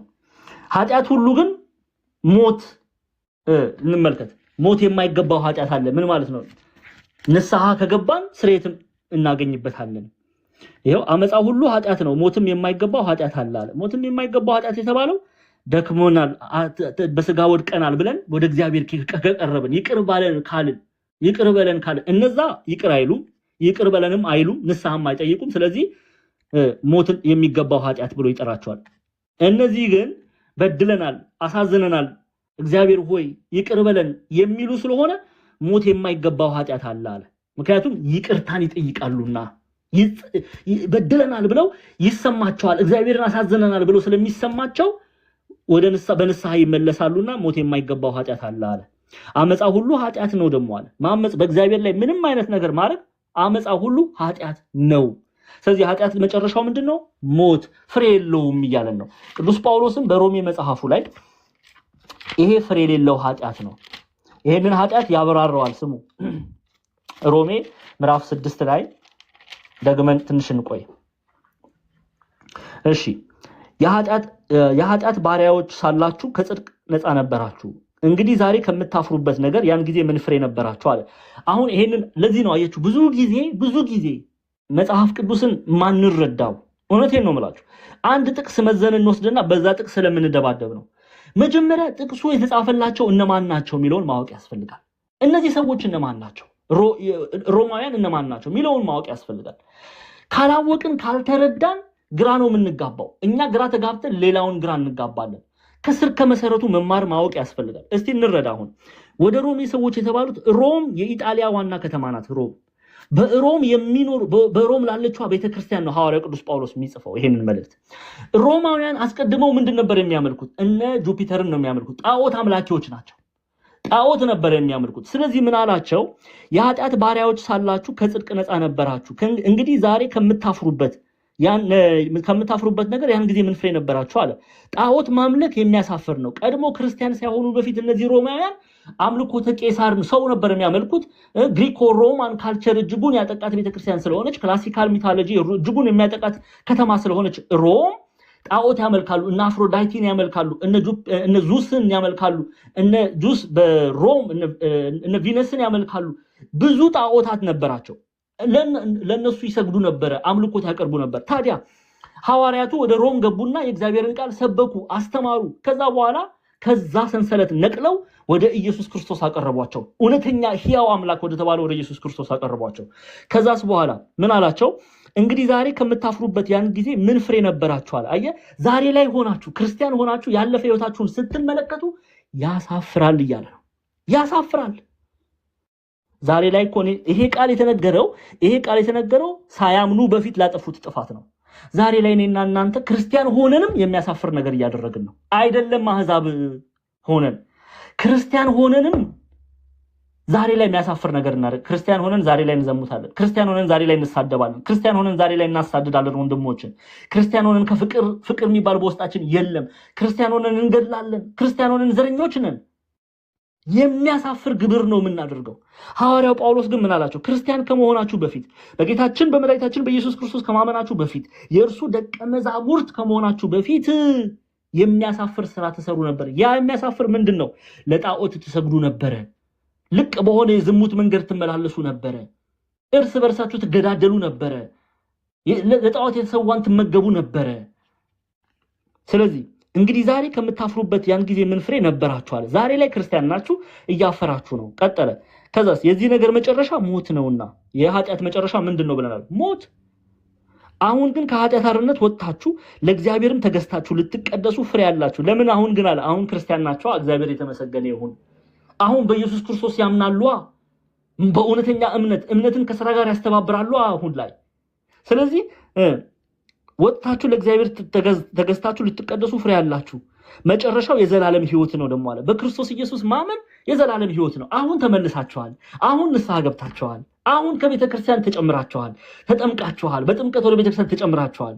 ስለዚህ አሁን ሕይወት አላችሁ። ፍሬ ያለው ሕይወት ነው ያለው። መጨረሻው ምንድነው? ይሄ የዘላለም ሕይወት። ስለዚህ ሞት ይገባቸዋል? እነሱ አይገባቸውም። ይገባቸዋል ወይ? አይገባቸውም። ለምን? ተመልሰዋል። ሞት የሚገባው ኃጢአት አይደለም። ለምን? ተመልሰዋል። ኃጢአቱ አይደለም ሞት የማይገባው የነሱ ልበ ርኅሩህነት መመለስ እንዳይሞቱ አድርጓቸዋል። ሞት አይገባቸውም። ሮማውያን እናንተ የፈለጋችሁትን በሉ። ሮማውያን ሞት አይገባቸውም። ተመልሰዋል። ከአምልኮተ ጣዖት ወደ አምልኮተ እግዚአብሔር ተመልሰዋል። ከተመለስክ ሞት አትሞትም። ለዘላለም ትኖራለህ። የዘላለም ሕይወት አለ። በማን? በልጁ በኢየሱስ ክርስቶስ ከተመለስክ። እንደነዚህ ግን አልመለስም የምትል ከሆነ ሞት የሚገባው ኃጢአት አለ ብሎ ይጽፍልሃል ቅዱስ ዮሐንስ። ያ ምንድነው? ትዕቢትህ። እግዚአብሔርን እንደ እግዚአብሔርነቱ መጠን ስላላከበርከው እያወቅ ኃጢአት ወደ ሞት እንደሚመራ እያወቅ በድለሃልና ሞት ይገባሃል። ለዚህ ነው አመፃ ሁሉ ኃጢአት ነው፣ ሞትም የማይገባው ኃጢአት አለ ያለው ቅዱስ ዮሐንስ። አመፃ ሁሉ ኃጢአት ነው።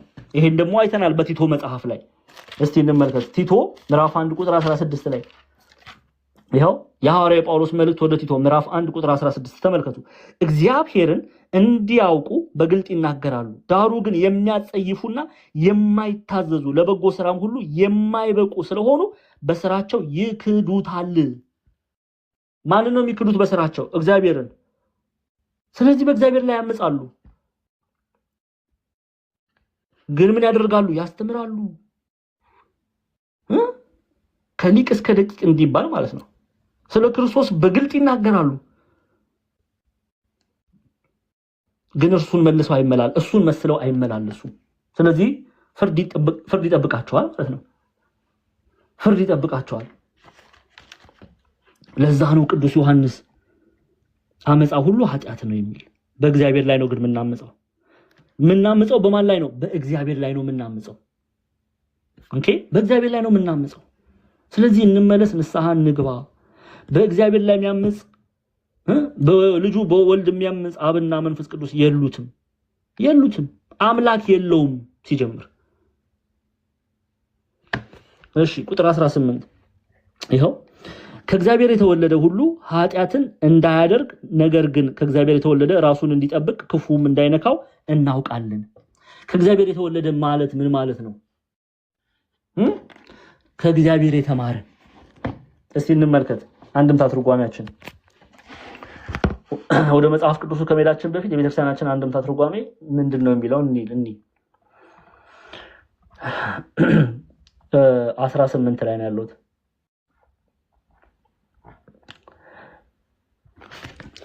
ከእግዚአብሔር የተማረ ከእግዚአብሔር የተወለደ የሚለውን ቁጥር 18 ነው።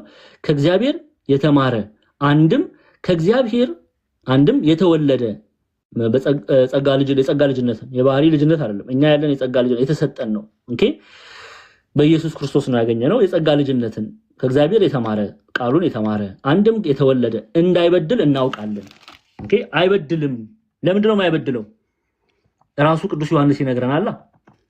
እንግዲህ ምን ይላል? አንድ ጊዜ ቢበድል አሉ አባቶቻችን፣ ሁለተኛ በሐልዮ ቢበድል በነቢብ በገቢር አይበድልም። ከእግዚአብሔር የተማረ አንድም ከእግዚአብሔር የተወለደ ራሱን ከኃጢአት ይከላከላል እንጂ ፈቃደ ስጋ አንድም ፈቃደ ሰይጣን ድል አይነሳውም። ራሱን ይጠብቃል። ለምንድነው? ከእግዚአብሔር ነው የተወለደው፣ ከእግዚአብሔር ነው የተማረው። እግዚአብሔር አምላክ ኃጢአትን እንደሚጸየፍ ያውቃል። ስለዚህ ምን ያደርጋል? ራሱን ይጠብቃል ይላሉ አባቶቻችን። እስቲ እንመልከት።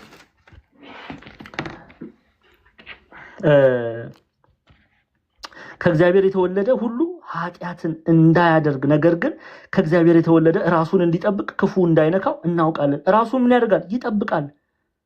በበደል አይመላለስም። ኦኬ፣ በክፋት አይመላለስም። ቢበድል እንኳን ተመልከቱ፣ ቢበድል እንኳን ይላሉ አባቶቻችን ደግሞ አይበድልም። ለምን? ንስሐ ይገባል። ቢያጠፋ ንስሐ ይገባል። ኦኬ፣ ልጆቼ ሆይ እንዳለው ማለት ነው። ይኸው ልጆቼ ሆይ ኃጢአት እንዳታደርጉ ይህን እጽፍላችኋለሁ። ማንም ኃጢአትን ቢያደርግ ግን ልጆቼ የሚለው በእግዚአብሔር በወንጌል የወለዳቸውን ነው። ማንም ኃጢአት ቢያደርግ ግን ከአብ ዘንድ ጠበቃ አለን። ጠበቃ የሚለውን ቤተክርስቲያን ምንድን ነው የምትለው? መስዋዕቱ ስጋና ደሙን ቅዱስ ቁርባን ጠበቃ ተብሎ ይጠራል። ጰራቅሊጦስ ይለዋል ግሪኩ። ጠበቃ ግዕዙ ጰራቅሊጦስ ይለዋል። ግን ጠበቃ የተባለው ስጋና ደሙ ነው። ለምን? ንስሐ ገብቶ ስጋው ደሙን ተቀብሎ ይመለሳል። በንስሐ ይጠበቃል፣ ይመለሳል። ኦኬ። ስለዚህ ከእግዚአብሔር የተወለደ ሁሉ ኃጢአትን እንዳያደርግ ነገር ግን ከእግዚአብሔር የተወለደ ራሱን እንዲጠብቅ ክፉ እንዳይነካው እናውቃለን። ከስጋ መሻት ጋር ህብረት አያደርግም። የመንፈስ ቅዱስ ፍሬን ነው የሚያፈራው። ገላትያ መጽሐፍ ላይ እንደተነገረ ገላትያ ምዕራፍ 5 ማለት ነው። ይኸው ገላትያ ምዕራፍ 5 ላይ ቁጥር 24 የክርስቶስ ኢየሱስም የሆኑት ስጋን ከክፉ መሻቱና ከምኞቱ ጋር ሰቀሉ አላቸው። ገጽ አላቸው። ያ ገጻቸው ምንድነው? ኃጢአትን አንተገብርም፣ አንፈጽምም። ቢያደርጉት እንኳን ንስሐ ይገባሉ፣ ስጋው ደሙን ይቀበላሉ፣ ቶሎ ይመለሳሉ። ስለዚህ እንደዚህ ያሉትን የክርስቶስ ኢየሱስ የሆኑት ስጋን ከክፉ መሻቱና ከምኞቱ ጋር ሰቀሉ። የሰቀሉት ናቸው፣ የተዉት ማለት ነው። የስጋ መሻት የተባለው ይኸው በመንፈስ ብትመሩ ከሕግ በታች አይደላችሁም። የስጋ ስራም የተገለጠ ነው። እርሱም ዝሙት፣ ርኩሰት፣ መዳራት፣ ጣዖት ማምለክ፣ ሟርት፣ ጥል፣ ክርክር፣ ቅናት፣ ቁጣ፣ አድመኝነት፣ መለያየት፣ መናፍቅነት፣ ምቀኝነት፣ መግደል፣ ስካር፣ ዘፋኝነት ይህን የሚመስል ነው። አስቀድሜ እንዳልኩ እንደዚህ ያሉትን የሚያደርጉ የእግዚአብሔርን መንግስት አይወርሱም። በኃጢአት የሚመላለሱ የእግዚአብሔርን መንግስት አይወርሱም። ስለዚህ እውነተኞቹ የእግዚአብሔር ልጆች ከእግዚአብሔር የተማሩት ራሳቸውን ከኃጢአት ይጠብቃሉ። ከእግዚአብሔር የተወለደ ሁሉ ኃጢአትን እንዳያደርግ ነገር ግን ከእግዚአብሔር የተወለደ ራሱን እንዲጠብቅ ክፉም እንዳይነካው እናውቃለን። መለያቸው ምንድነው? ቅድስና። መለያቸው ጽድቅ። ቅዱስ እንደሆነ አምላካቸው አባታቸው የእሱ ቅድስና የባህሪ እነሱም በጸጋ ቅድስና ይላበሳሉ ማለት ነው። ከኃጢአት ጋር ህብረት አያደርጉ። ግን ከኃጢአት ጋር ህብረት የሚያደርግ የእግዚአብሔርን ቃል የማይሰማ የዮሐንስ ወንጌል ምዕራፍ 8 ቁጥር 34 ላይ እንዳለው አባቱ ማን ነው? ዲያብሎስ እንጂ እግዚአብሔር አይደለም። አባቱ የዲያብሎስ ልጅ ነው የሚባለው። ይሄንን ደግሞ አይተናል በዮሐንስ ወንጌል ምዕራፍ 8 ራሱ ጌታችን መድኃኒታችን ኢየሱስ ክርስቶስ ክፉ አይሁዳውያንን የተናገረው ቃል ነው። አንደኛ ዮሐንስ ምዕራፍ 5 ላይ ቁጥር 4 ላይ ተመልከቱ። ምዕራፍ 5 ቁጥር 4 ይኸው ከእግዚአብሔር የተወለደ ሁሉ ዓለምን ያሸንፋል፣ ዓለምን የሚያሸንፈው እምነታችን ነው ይላል። ምን ማለት ነው? ዓለምን ያሸንፋል። የእግዚአብሔር ፍቅር ያደረበት ሰው የእግዚአብሔር ፍቅር ይበልጥብኛል አልዘሙትም ይላል። ከዝሙት ፍቅር የእግዚአብሔር ፍቅር ይበልጥብኛል ስለሚል ምን ያደርጋል? ዓለምን ያሸንፋል። ዓለም የተባለ ኃጢአት በአውዱ ነው የምንፈታው። ዓለም የሚለውን ቃል በአውዱ ነው የምንፈታው። ኤቭሪ ቦታ ዓለም የሚለው በአውዱ። እዚህ ክፍል ላይ ዓለም የተባለ በዓለም ያለውን ኃጢአት ነው። ስለዚህ በዓለም ካለው ኃጢአት የኢየሱስ ክርስቶስ ፍቅር ይበልጥብኛል ስለሚል አይተገብርም ማለት ነው። እምቢ ይላል። እናቶቻችን አባቶቻችን እንዳደረጉት እነ ቅድስት አርሴማ በንጉስ ድርጣድስ ፊት ለዓለም አልሰግድም፣ ለጣዖት አላመልክም፣ እኔ የክርስቶስ ሙሽራ ነኝ፣ ከዓለም ጣዕም ይልቅ የክርስቶስ ፍቅር ይበልጥብኛል ብለው እምቢ ይላሉ ማለት ነው። ለኃጢአት እምቢ ይላሉ። ስለዚህ ምን አለን? ከእግዚአብሔር የተወለደ ወይም የተማረ ሁሉ ዓለምን ያሸንፋል። ዓለምንም የሚያሸንፈው እምነታችን ነው። ይሄንን ደግሞ ሐዋርያው ቅዱስ ጳውሎስ ሮሜ ምዕራፍ 8 ላይ ይናገራል። እንመልከት። ሮሜ 8 ከ35 ጀምሮ ይኸው እንየሽ አብረን አንብቦ ከዚህ ከ35 ከክርስቶስ ፍቅር ማን ይለየናል? መከራ ወይስ ጭንቀት ወይስ ስደት ወይስ ራብ ወይስ ራቁትነት ወይስ ፍርሃት ነው ወይስ ሰይፍ ነውን? ስላንተ ቀኑን ሁሉ እንገደላለን፣ እንደሚታረዱ በጎች ተቆጠርን ተብሎ እንደተጻፈ ነው። በዚህ ሁሉ ግን በወደደን በእርሱ ከአሸናፊዎች እንበልጣለን። ሞት ቢሆን ሕይወትም ቢሆን መላእክትም ቢሆኑ ግዛትም ቢሆን ያለውም ቢሆን የሚመጣውም ቢሆን ኃይላትም ቢሆኑ ከፍታም ቢሆን ዝቅታም ቢሆን ፍጥረትም ቢሆን ልዩ ፍጥረትን ቢሆን በክርስቶስ ኢየሱስ በጌታችን ካለ ከእግዚአብሔር ፍቅር ሊለየን እንዳይችል ተረድቻለሁ። ይሄንን እምነት ነው ቅዱስ ዮሐንስ እምነቱ ዓለምን ያሸንፋል ያለው። እምቢ ይላል፣ አልሰግድም ይላል። ስለዚህ ለኤፌሶናውያን ምን እያላቸው ነው? የክርስቶስ ፍቅር ከአርጤምስ ፍቅር ይበልጣል እያለ ነው። አርጤምስ በኤፌሶን ምን ያህል እንደምትወደድ በባለፈው አይተናል። ስለዚህ የክርስቶስ ፍቅር በልባቸው የሞላ ሰዎች፣ በእውነት የሚያምኑት ሰዎች አይሰግዱም ለአርጤምስ። ለምን? ክርስቶስ ይበልጣላ። አይሰግዱም ለአርጤምስ፣ አይሰግዱም ለጣዖት፣ አይሰግዱም ለፍቅረ ገንዘብ፣ አይሰግዱም። የሚሰግዱት ለኢየሱስ ክርስቶስ፣ የሚያመልኩት ኢየሱስ ክርስቶስን። ስለዚህ ሃይማኖት ለዚህ ነው ዓለምን የሚያሸንፈው እምነታችን እንደሆነ የሚናገሩት ሐዋርያት። ስለዚህ እዚሁ ክፍል ላይ ከእግዚአብሔር እንደሆነን ዓለምን ቁጥር 18 ላይ ከእግዚአብሔር የተወለደ ሁሉ ኃጢአትን እንዳያደርግ ነገር ግን ከእግዚአብሔር የተወለደ ራሱን እንዲጠብቅ ክፉን እንዳይነካ እናውቃለን። መለያው ይሄ ነው። ከእግዚአብሔር የተወለደ ከኃጢአት ጋር ህብረት የለውም። ግልጽ እኮ ነው። ይሄ ምንም ግራ የሚያጋባ ክፍል አይደለም። በቃ የእግዚአብሔር የሆኑት ኃጢአትን ከክፉ መሻቱና ከምኞቱ ጋር ሰቀሉ። ስለዚህ እኔና እናንተ የእግዚአብሔርን የምንል ከሆነ ምንድነው ማድረግ ያለብን? በቃ እንስማማማ። ከአርጤምስ ጋር እምቢ ነው የምንለው። አርጤምስ ከተባለ ጥላቻ ጋር አንስማማም። ፍቅርን እንላበሳለን፣ ወንድሞችን እንወዳለን፣ አንሳደብም፣ እንመርቃለን፣ አንዘሙትም፣ በድንግልና እንመላለሳለን፣ አንሰክርም። ምን እናደርጋለን? መንፈስ ቅዱስ ይሞላብናል። እንደዛ ነው የተባለው፣ ሐዋርያት ያስተማሩት። ኦኬ። አንጠላም፣ እናፈቅራለን፣ እንወዳለን። ይሄ የመንፈስ ቅዱስ ያደረበት ሰው መገለጫ ነው። ለዛ ነው ሐዋርያው ቅዱስ ጳውሎስ ገላትያ ላይ ምዕራፍ 5 ቁጥር 24 ላይ የክርስቶስ ኢየሱስ የሆኑት ኃጢአትን ከክፉ መሻቱና ከምኞቱ ጋር ሰቀሉ የሚለው። ይሄው ገላትያ ምዕራፍ 5 ቁጥር 24 ላይ የክርስቶስ ኢየሱስም የሆኑት ስጋን ከክፉ መሻቱና ከምኞቱ ጋር ምን አደረጉ? ሰቀሉ፣ ተውት ማለት ነው። የክርስቶስ ነን አሉ። ኦኬ። ለዛ ነው ወልደ ዘብዴዎስ ያዕቆብ ወንድም ቅዱስ ዮሐንስ ኦኬ ቁጥር 18 ላይ ከእግዚአብሔር የተወለደ ሁሉ ኃጢአትን እንዳያደርግ ነገር ግን ከእግዚአብሔር የተወለደ ራሱን እንዲጠብቅ ክፉን እንዳይነካው እናውቃለን። እንዲጠብቅ ራሱን መከልከል አለበት ከኃጢአት። አባቶቻችን እንደነገሩን ቢወድቅ ግን ምን ያደርጋል? ይመለሳል። በምን? በንስሐ ይመለሳል፣ ወደ እግዚአብሔር ይመለሳል። ቁጥር 19 ላይ ከእግዚአብሔር እንደሆነን ዓለምም በሞላው በክፉ እንደተያዘ እናውቃለን አለ። ከእግዚአብሔር እንደሆነን ዓለምም በሞላው በክፉ እንደተያዘ እናውቃለን። ምን እያለ ነው? እኛ ከእግዚአብሔር እንደሆነን የሚታወቀው ምን በማድረጋችን ነው? ክርስቶስን በመምሰላችን ነው። ኦኬ። በመውደድ ወንድሞችን በማፍቀር ኦኬ። ከእግዚአብሔር እንደሆነን ይታወቃል። ከእግዚአብሔር እንደሆነን ዓለምም በሞላው በክፉ እንደተያዘ እናውቃለን። ዓለምም ደግሞ ከእግዚአብሔር ያልሆነው ኃጢአት የሚያደርገው ዝሙት የሚፈጽመው እነዚህ ሁሉ ከእግዚአብሔር አይደሉም፣ ከክፉ ናቸው። ተመልከቱ። የቤተክርስቲያናችን አንድምታ ትርጓሜ ያው ቶሎ ሄዶ ሰዓት ለመጠበቅ ነው፣ የሥራ ሰዓት። እሺ ቁጥር 19 ላይ እንሂድ። እኛ ይላሉ አባቶቻችን፣ እኛ ከእግዚአብሔር የተማርን አንድም የተወለድን እንደሆነ እናውቃለን። መታወቂያው ምንድነው? ዓለሙም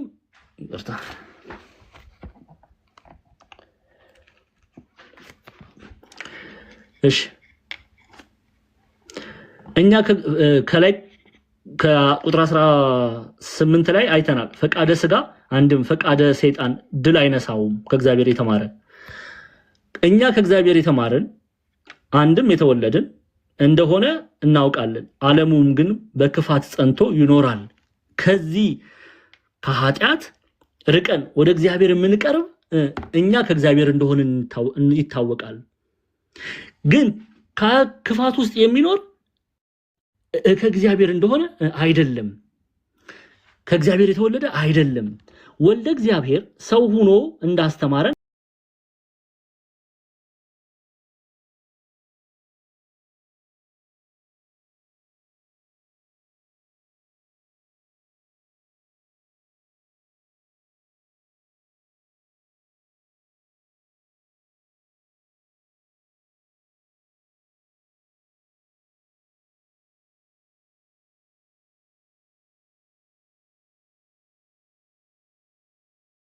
እንደተያዘ እናውቃለን። እኛ የሚታወቀው ከእግዚአብሔር እንደሆነ ከኃጢአት እንጠበቃለን።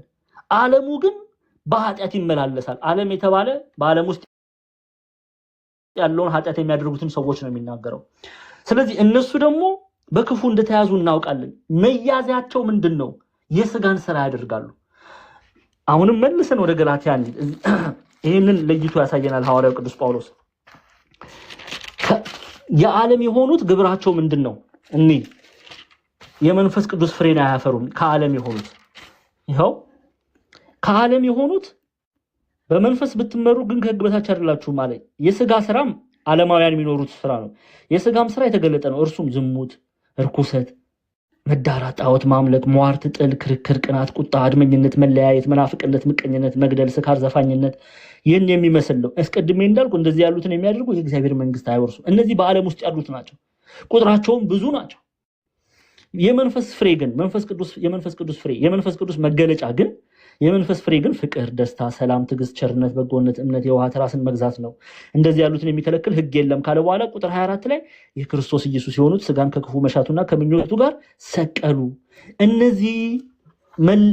በዚህ መንፈስ የሚመላለሱ ወንድሞችን የሚወዱ በፍቅር የሚመላለሱ እነርሱ ከእግዚአብሔር እንደሆንን አለ ራሱን ጨምሮ ቅዱስ ዮሐንስ ዓለምን በሞላው በክፉ እንደተያዘ እናውቃለን። ስለዚህ በዚህ ለይተን እናውቃለን። በምን? በግብራቸው ለይተን እናውቃለን። ከዓለም የሆኑትንና ከክፉ የሆኑትን በምንድነው የምንለያቸው? በግብራቸው። ከዓለም የሆኑት የመንፈስ ቅዱስ ፍሬ የላቸው፣ ከእግዚአብሔር የሆኑት ደግሞ የመንፈስ ቅዱስ ፍሬ ያላቸው። ኦኬ። ከዛ ውስጥ ምንድነው አንዱ? ፍቅር፣ መልካም የሆነውን ነገር ይላበሳሉ እያለን ነው። በዚህ እንለያለን። ተመልከቱ ቁጥር 21 እና 21 የመጨረሻውን ክፍል አይተን እንጨርሳለን። የእግዚአብሔር ልጅ እንደመጣ እውነተኛም የሆነውን እናውቅ ዘንድ ልቦናን እንደሰጠን እናውቃለን። እውነተኛም በሆነው በእርሱ አለን፣ እርሱም ልጁ ኢየሱስ ክርስቶስ ነው።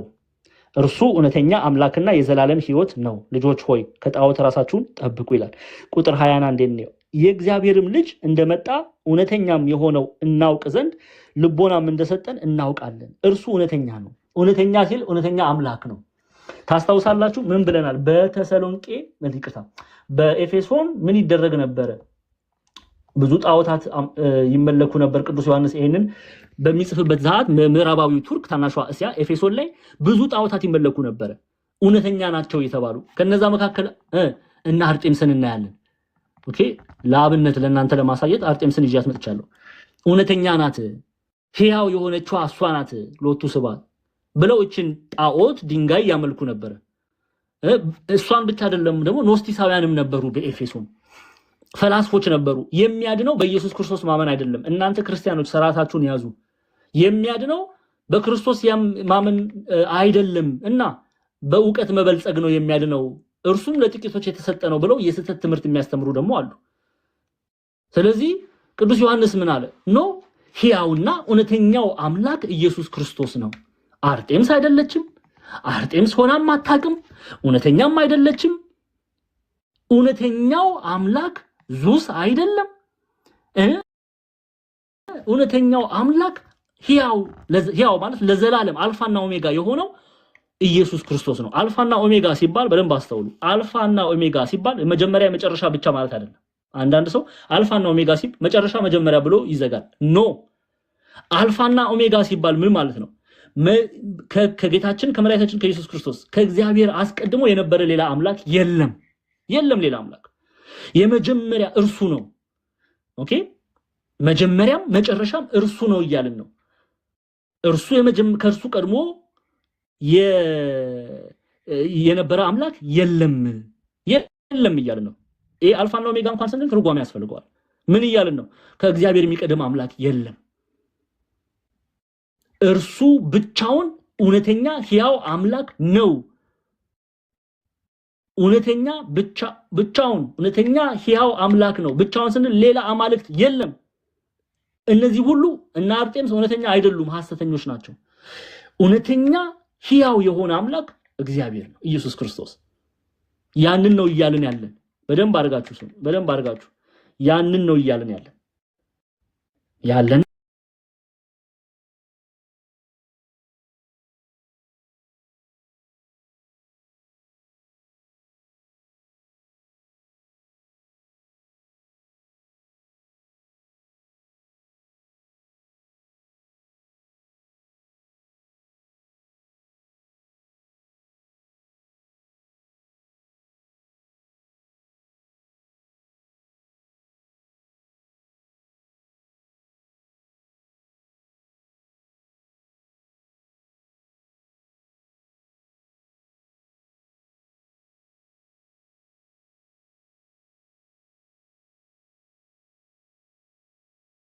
ከፈተልን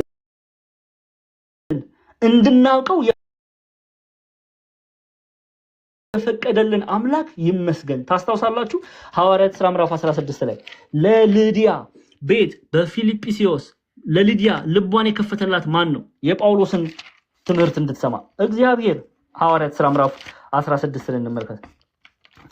ይሄው ስለዚህ ሐዋርያት ሥራ ምዕራፍ 16 ላይ ከቁጥር 14 ጀምሬ ከቁጥር 11 ጀምሬ ላንብብላችሁ። ከጢሮአዳም ተነስተን በቀጥታ ወደ ሳሞትራቄ በነገውም ወደ ናፖሌ በመርከብ ሄድን። ተነሱ። ትሮአስ ወይም ጢሮአዳ ታናሿ እስያ የቱርክ ክፍል ነው የምትናገረው። ከጢሮአዳ ተነስተው ሳሞትራቄ አይላንድ ኦፍ ክሪሚናልስ ትባላለች። ኦኬ ወንጀለኞች የሚያርፉባት አይላንድ ናት።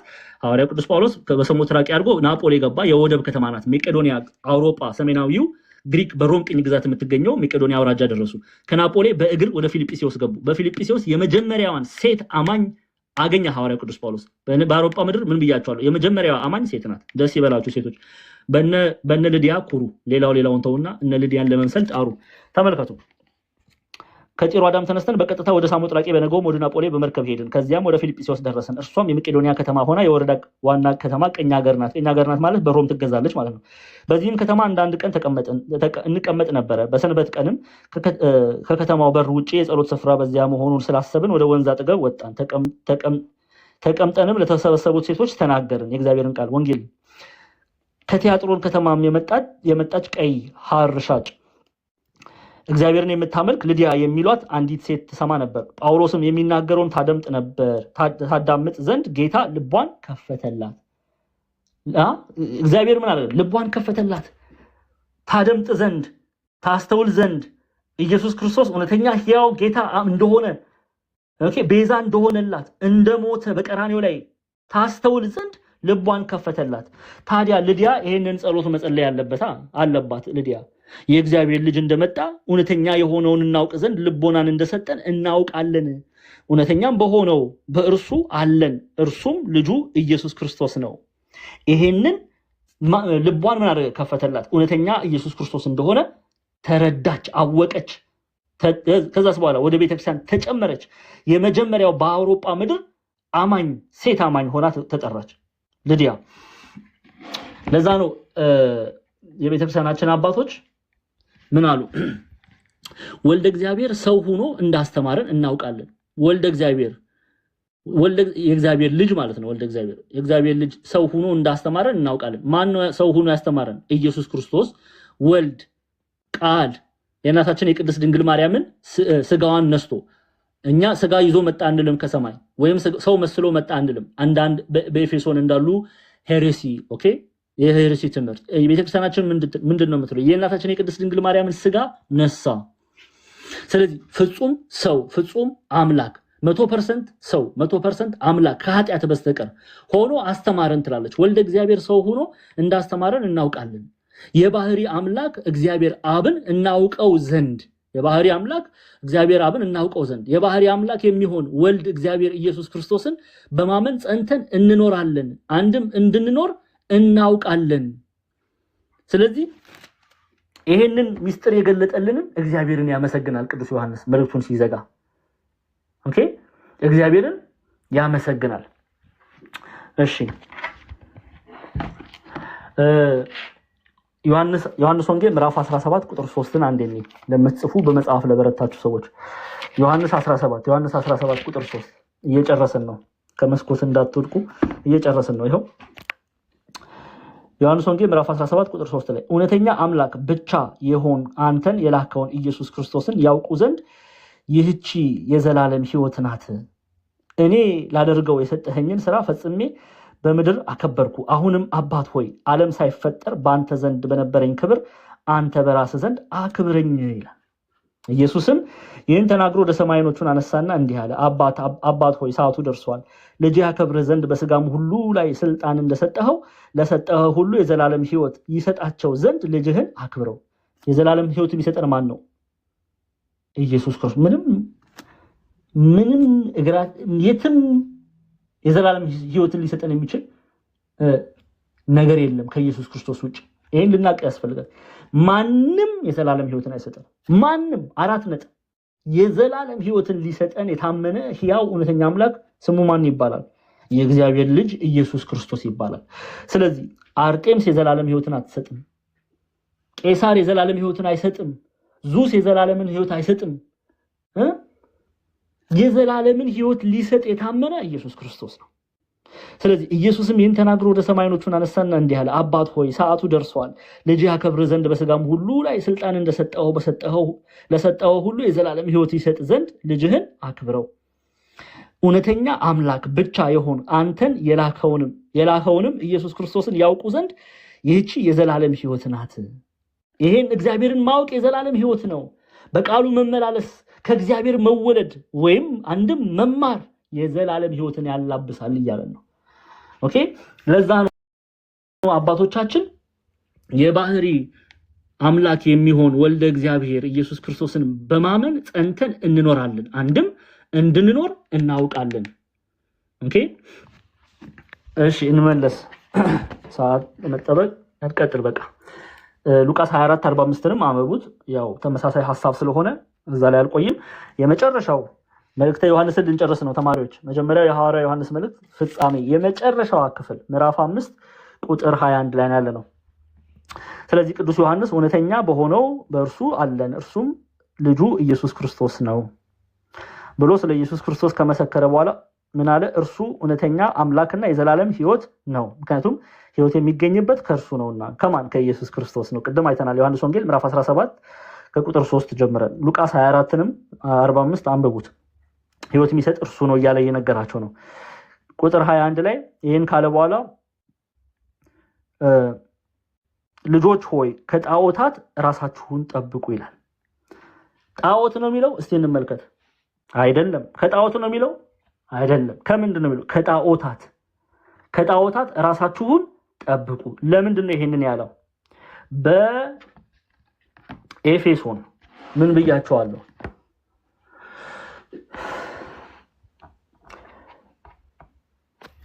በኤፌሶን ብዙ ጣዖታት ይመለካሉ። አምልኮተ ጣዖት የበዛችበት ከተማ ናት ኤፌሶን። እሺ፣ እና አርጤምስ ነበሩ፣ እነ ዙስ፣ እነ ጁፒተር፣ ሮማውያን ደግሞ ጁፒተር ይሉታል ዙስን፣ እነሱ የነበሩበት ናት። ስለዚህ በኤፌሶን ሐሰተኞችም ነበሩ የስህተት ትምህርት የሚያስተምሩ። እነዚህን ሁሉ ጣዖት ብሎ ይጠራል። ከጣዖታት ተጠበቁ፣ የስህተት ትምህርት ከሚያስተምሩ ተጠበቁ። ይሄው ምንድነው ምዕራፍ 2 ቁጥር 26 ላይ ምን ብሏል? ስለሚያስቷቸው ሰዎች ይህን ጽፌላችኋለሁ። ኦኬ፣ የስህተት ትምህርት የሚያስተምሩ እኛ ሐዋርያት ካስተማሩት ውጪ የሚያስተምሩ ኢየሱስ ክርስቶስ ሰው አይደለም ብለው ሰው መስሎ መጣ ብለው የሚያስተምሩ እሱ በእሱ ማመን አይደለም የሚያድነው እንደ ኖስቲሳውያን ፈላስፎች በእውቀት መበልጸግ ነው የሚሉ እነዚህን ሁሉ ጠቅልሎ ምን አለ ዮሐንስ? እነዚህ ሁሉ ጣዖታት ናቸው፣ ጣዖት ማምለክ ነው። ስለዚህ ከጣዖታት ተጠበቁ ይላል። ከጣዖታት ተጠበቁ። ተመልከቱ፣ ግብፃውያን የቤተክርስቲያን አባቶች ቄስ ቴዎድሮስ ማላቲ ይሄን ክፍል ሲያስረዳም ይላል It is not appropriate to submit ourselves to other things than the Father. ለእግዚአብሔር አብ ኦኬ ራሳችንን አሳልፈን ከመስጠት ባለፈ ለሌላ ነገር ራሳችንን አሳልፈን ልንሰጥ አይገባም ነው የሚለው። For the idols means submitting the heart to other than God. ጉድ ፈላ እንግዲህ እኔ አልኩም። አሁንም ክርስቲያኖች ምንድነው እያለ ያለው? ልባችንን ከእግዚአብሔር ውጪ ለሌላ ነገር አሳልፈን ብንሰጥ ያጣውት ነው።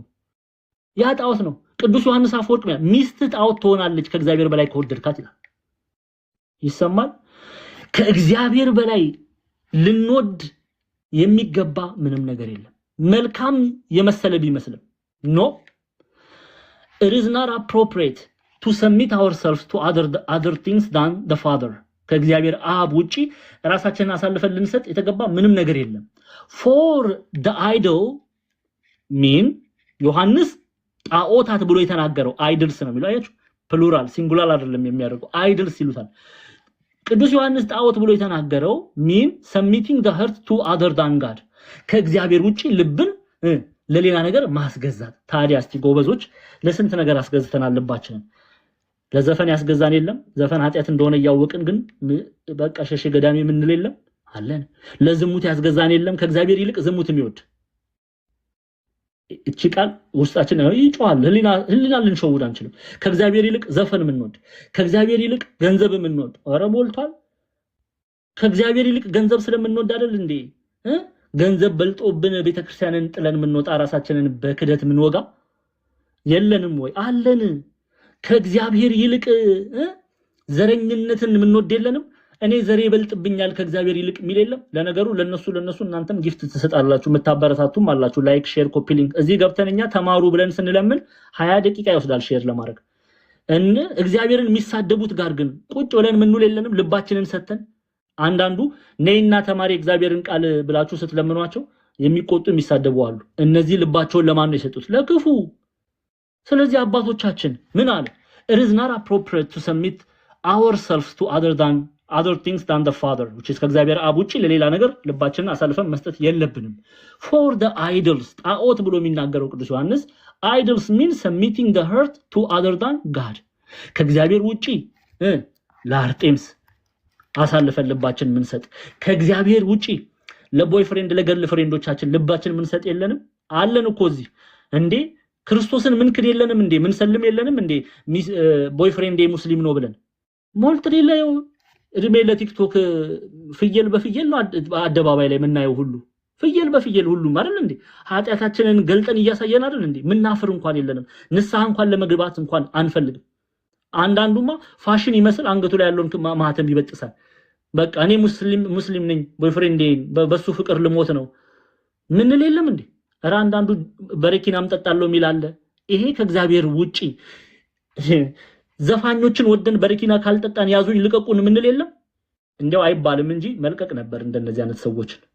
እውነት የለንም። በእግዚአብሔር የምንሳደብ ሞት የሚገባው ያለው ቅዱስ ዮሐንስ እንደነዚህ አይነት ሰዎችን ነው። ሞት ይገባዋል እያወቁ ከእግዚአብሔር ይልቅ ዓለምን ያስበለጡ፣ ከእግዚአብሔር ይልቅ ልባቸው ላይ ሌላ ንጉስ፣ ከክርስቶስ ይልቅ ሌላ ንጉስ ሾመዋል።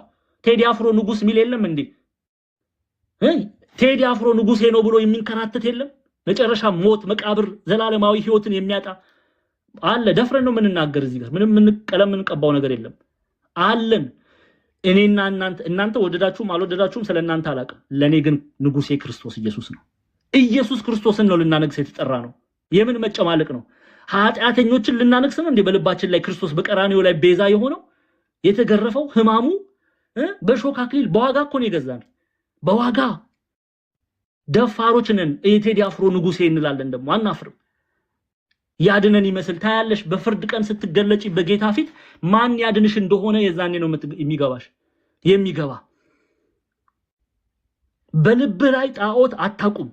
ይሄንን ነው የተናገረው። አለቀ። አርጤምስ አምላክ አይደለችም።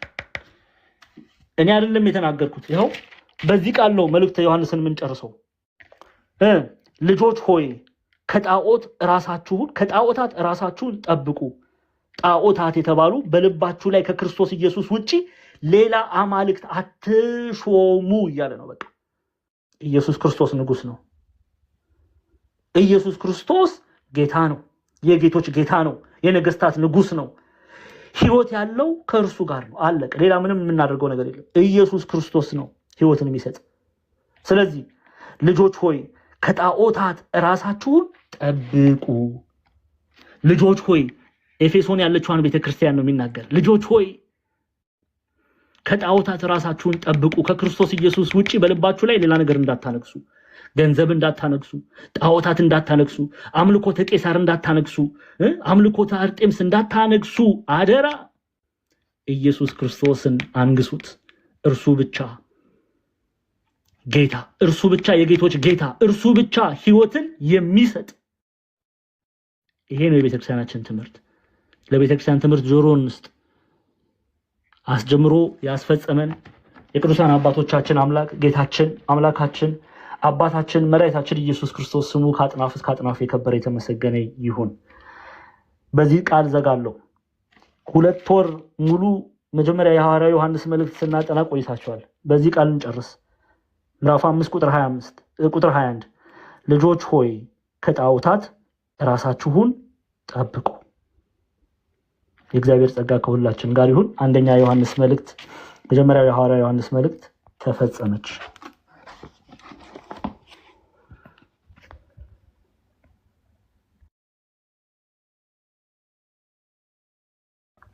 መምህር ክርስቶፎሮስ እርሶ መልእክት ያስተላልፉልን፣ ይምከሩን፣ ይገስጹን።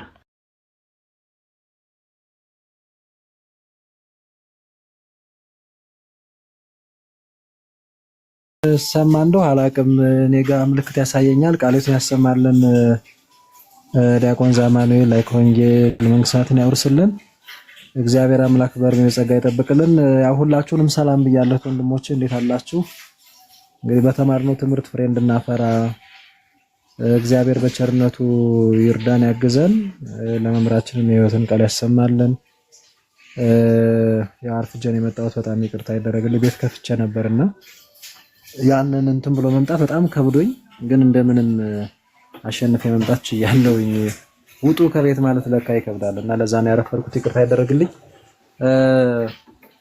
እና በቃ ይህንን የተማርነውን ትምህርት በደንብ አድርገን ከላልሰን በደንብ እየከለስን ማለት ነው መማር ይጠበቅብናል። መጽሐፍትን ማንበብ፣ ማብራሪያዎች ብዙ አሉ። ዲያቆንም የተጠቀሟቸው ያየናቸው አሉ። እንግሊዘኛውም እንደዚሁም ደግሞ የቤተክርስቲያናችን ተርጓሚያት ማብራሪያዎች አሉ። እነሱንም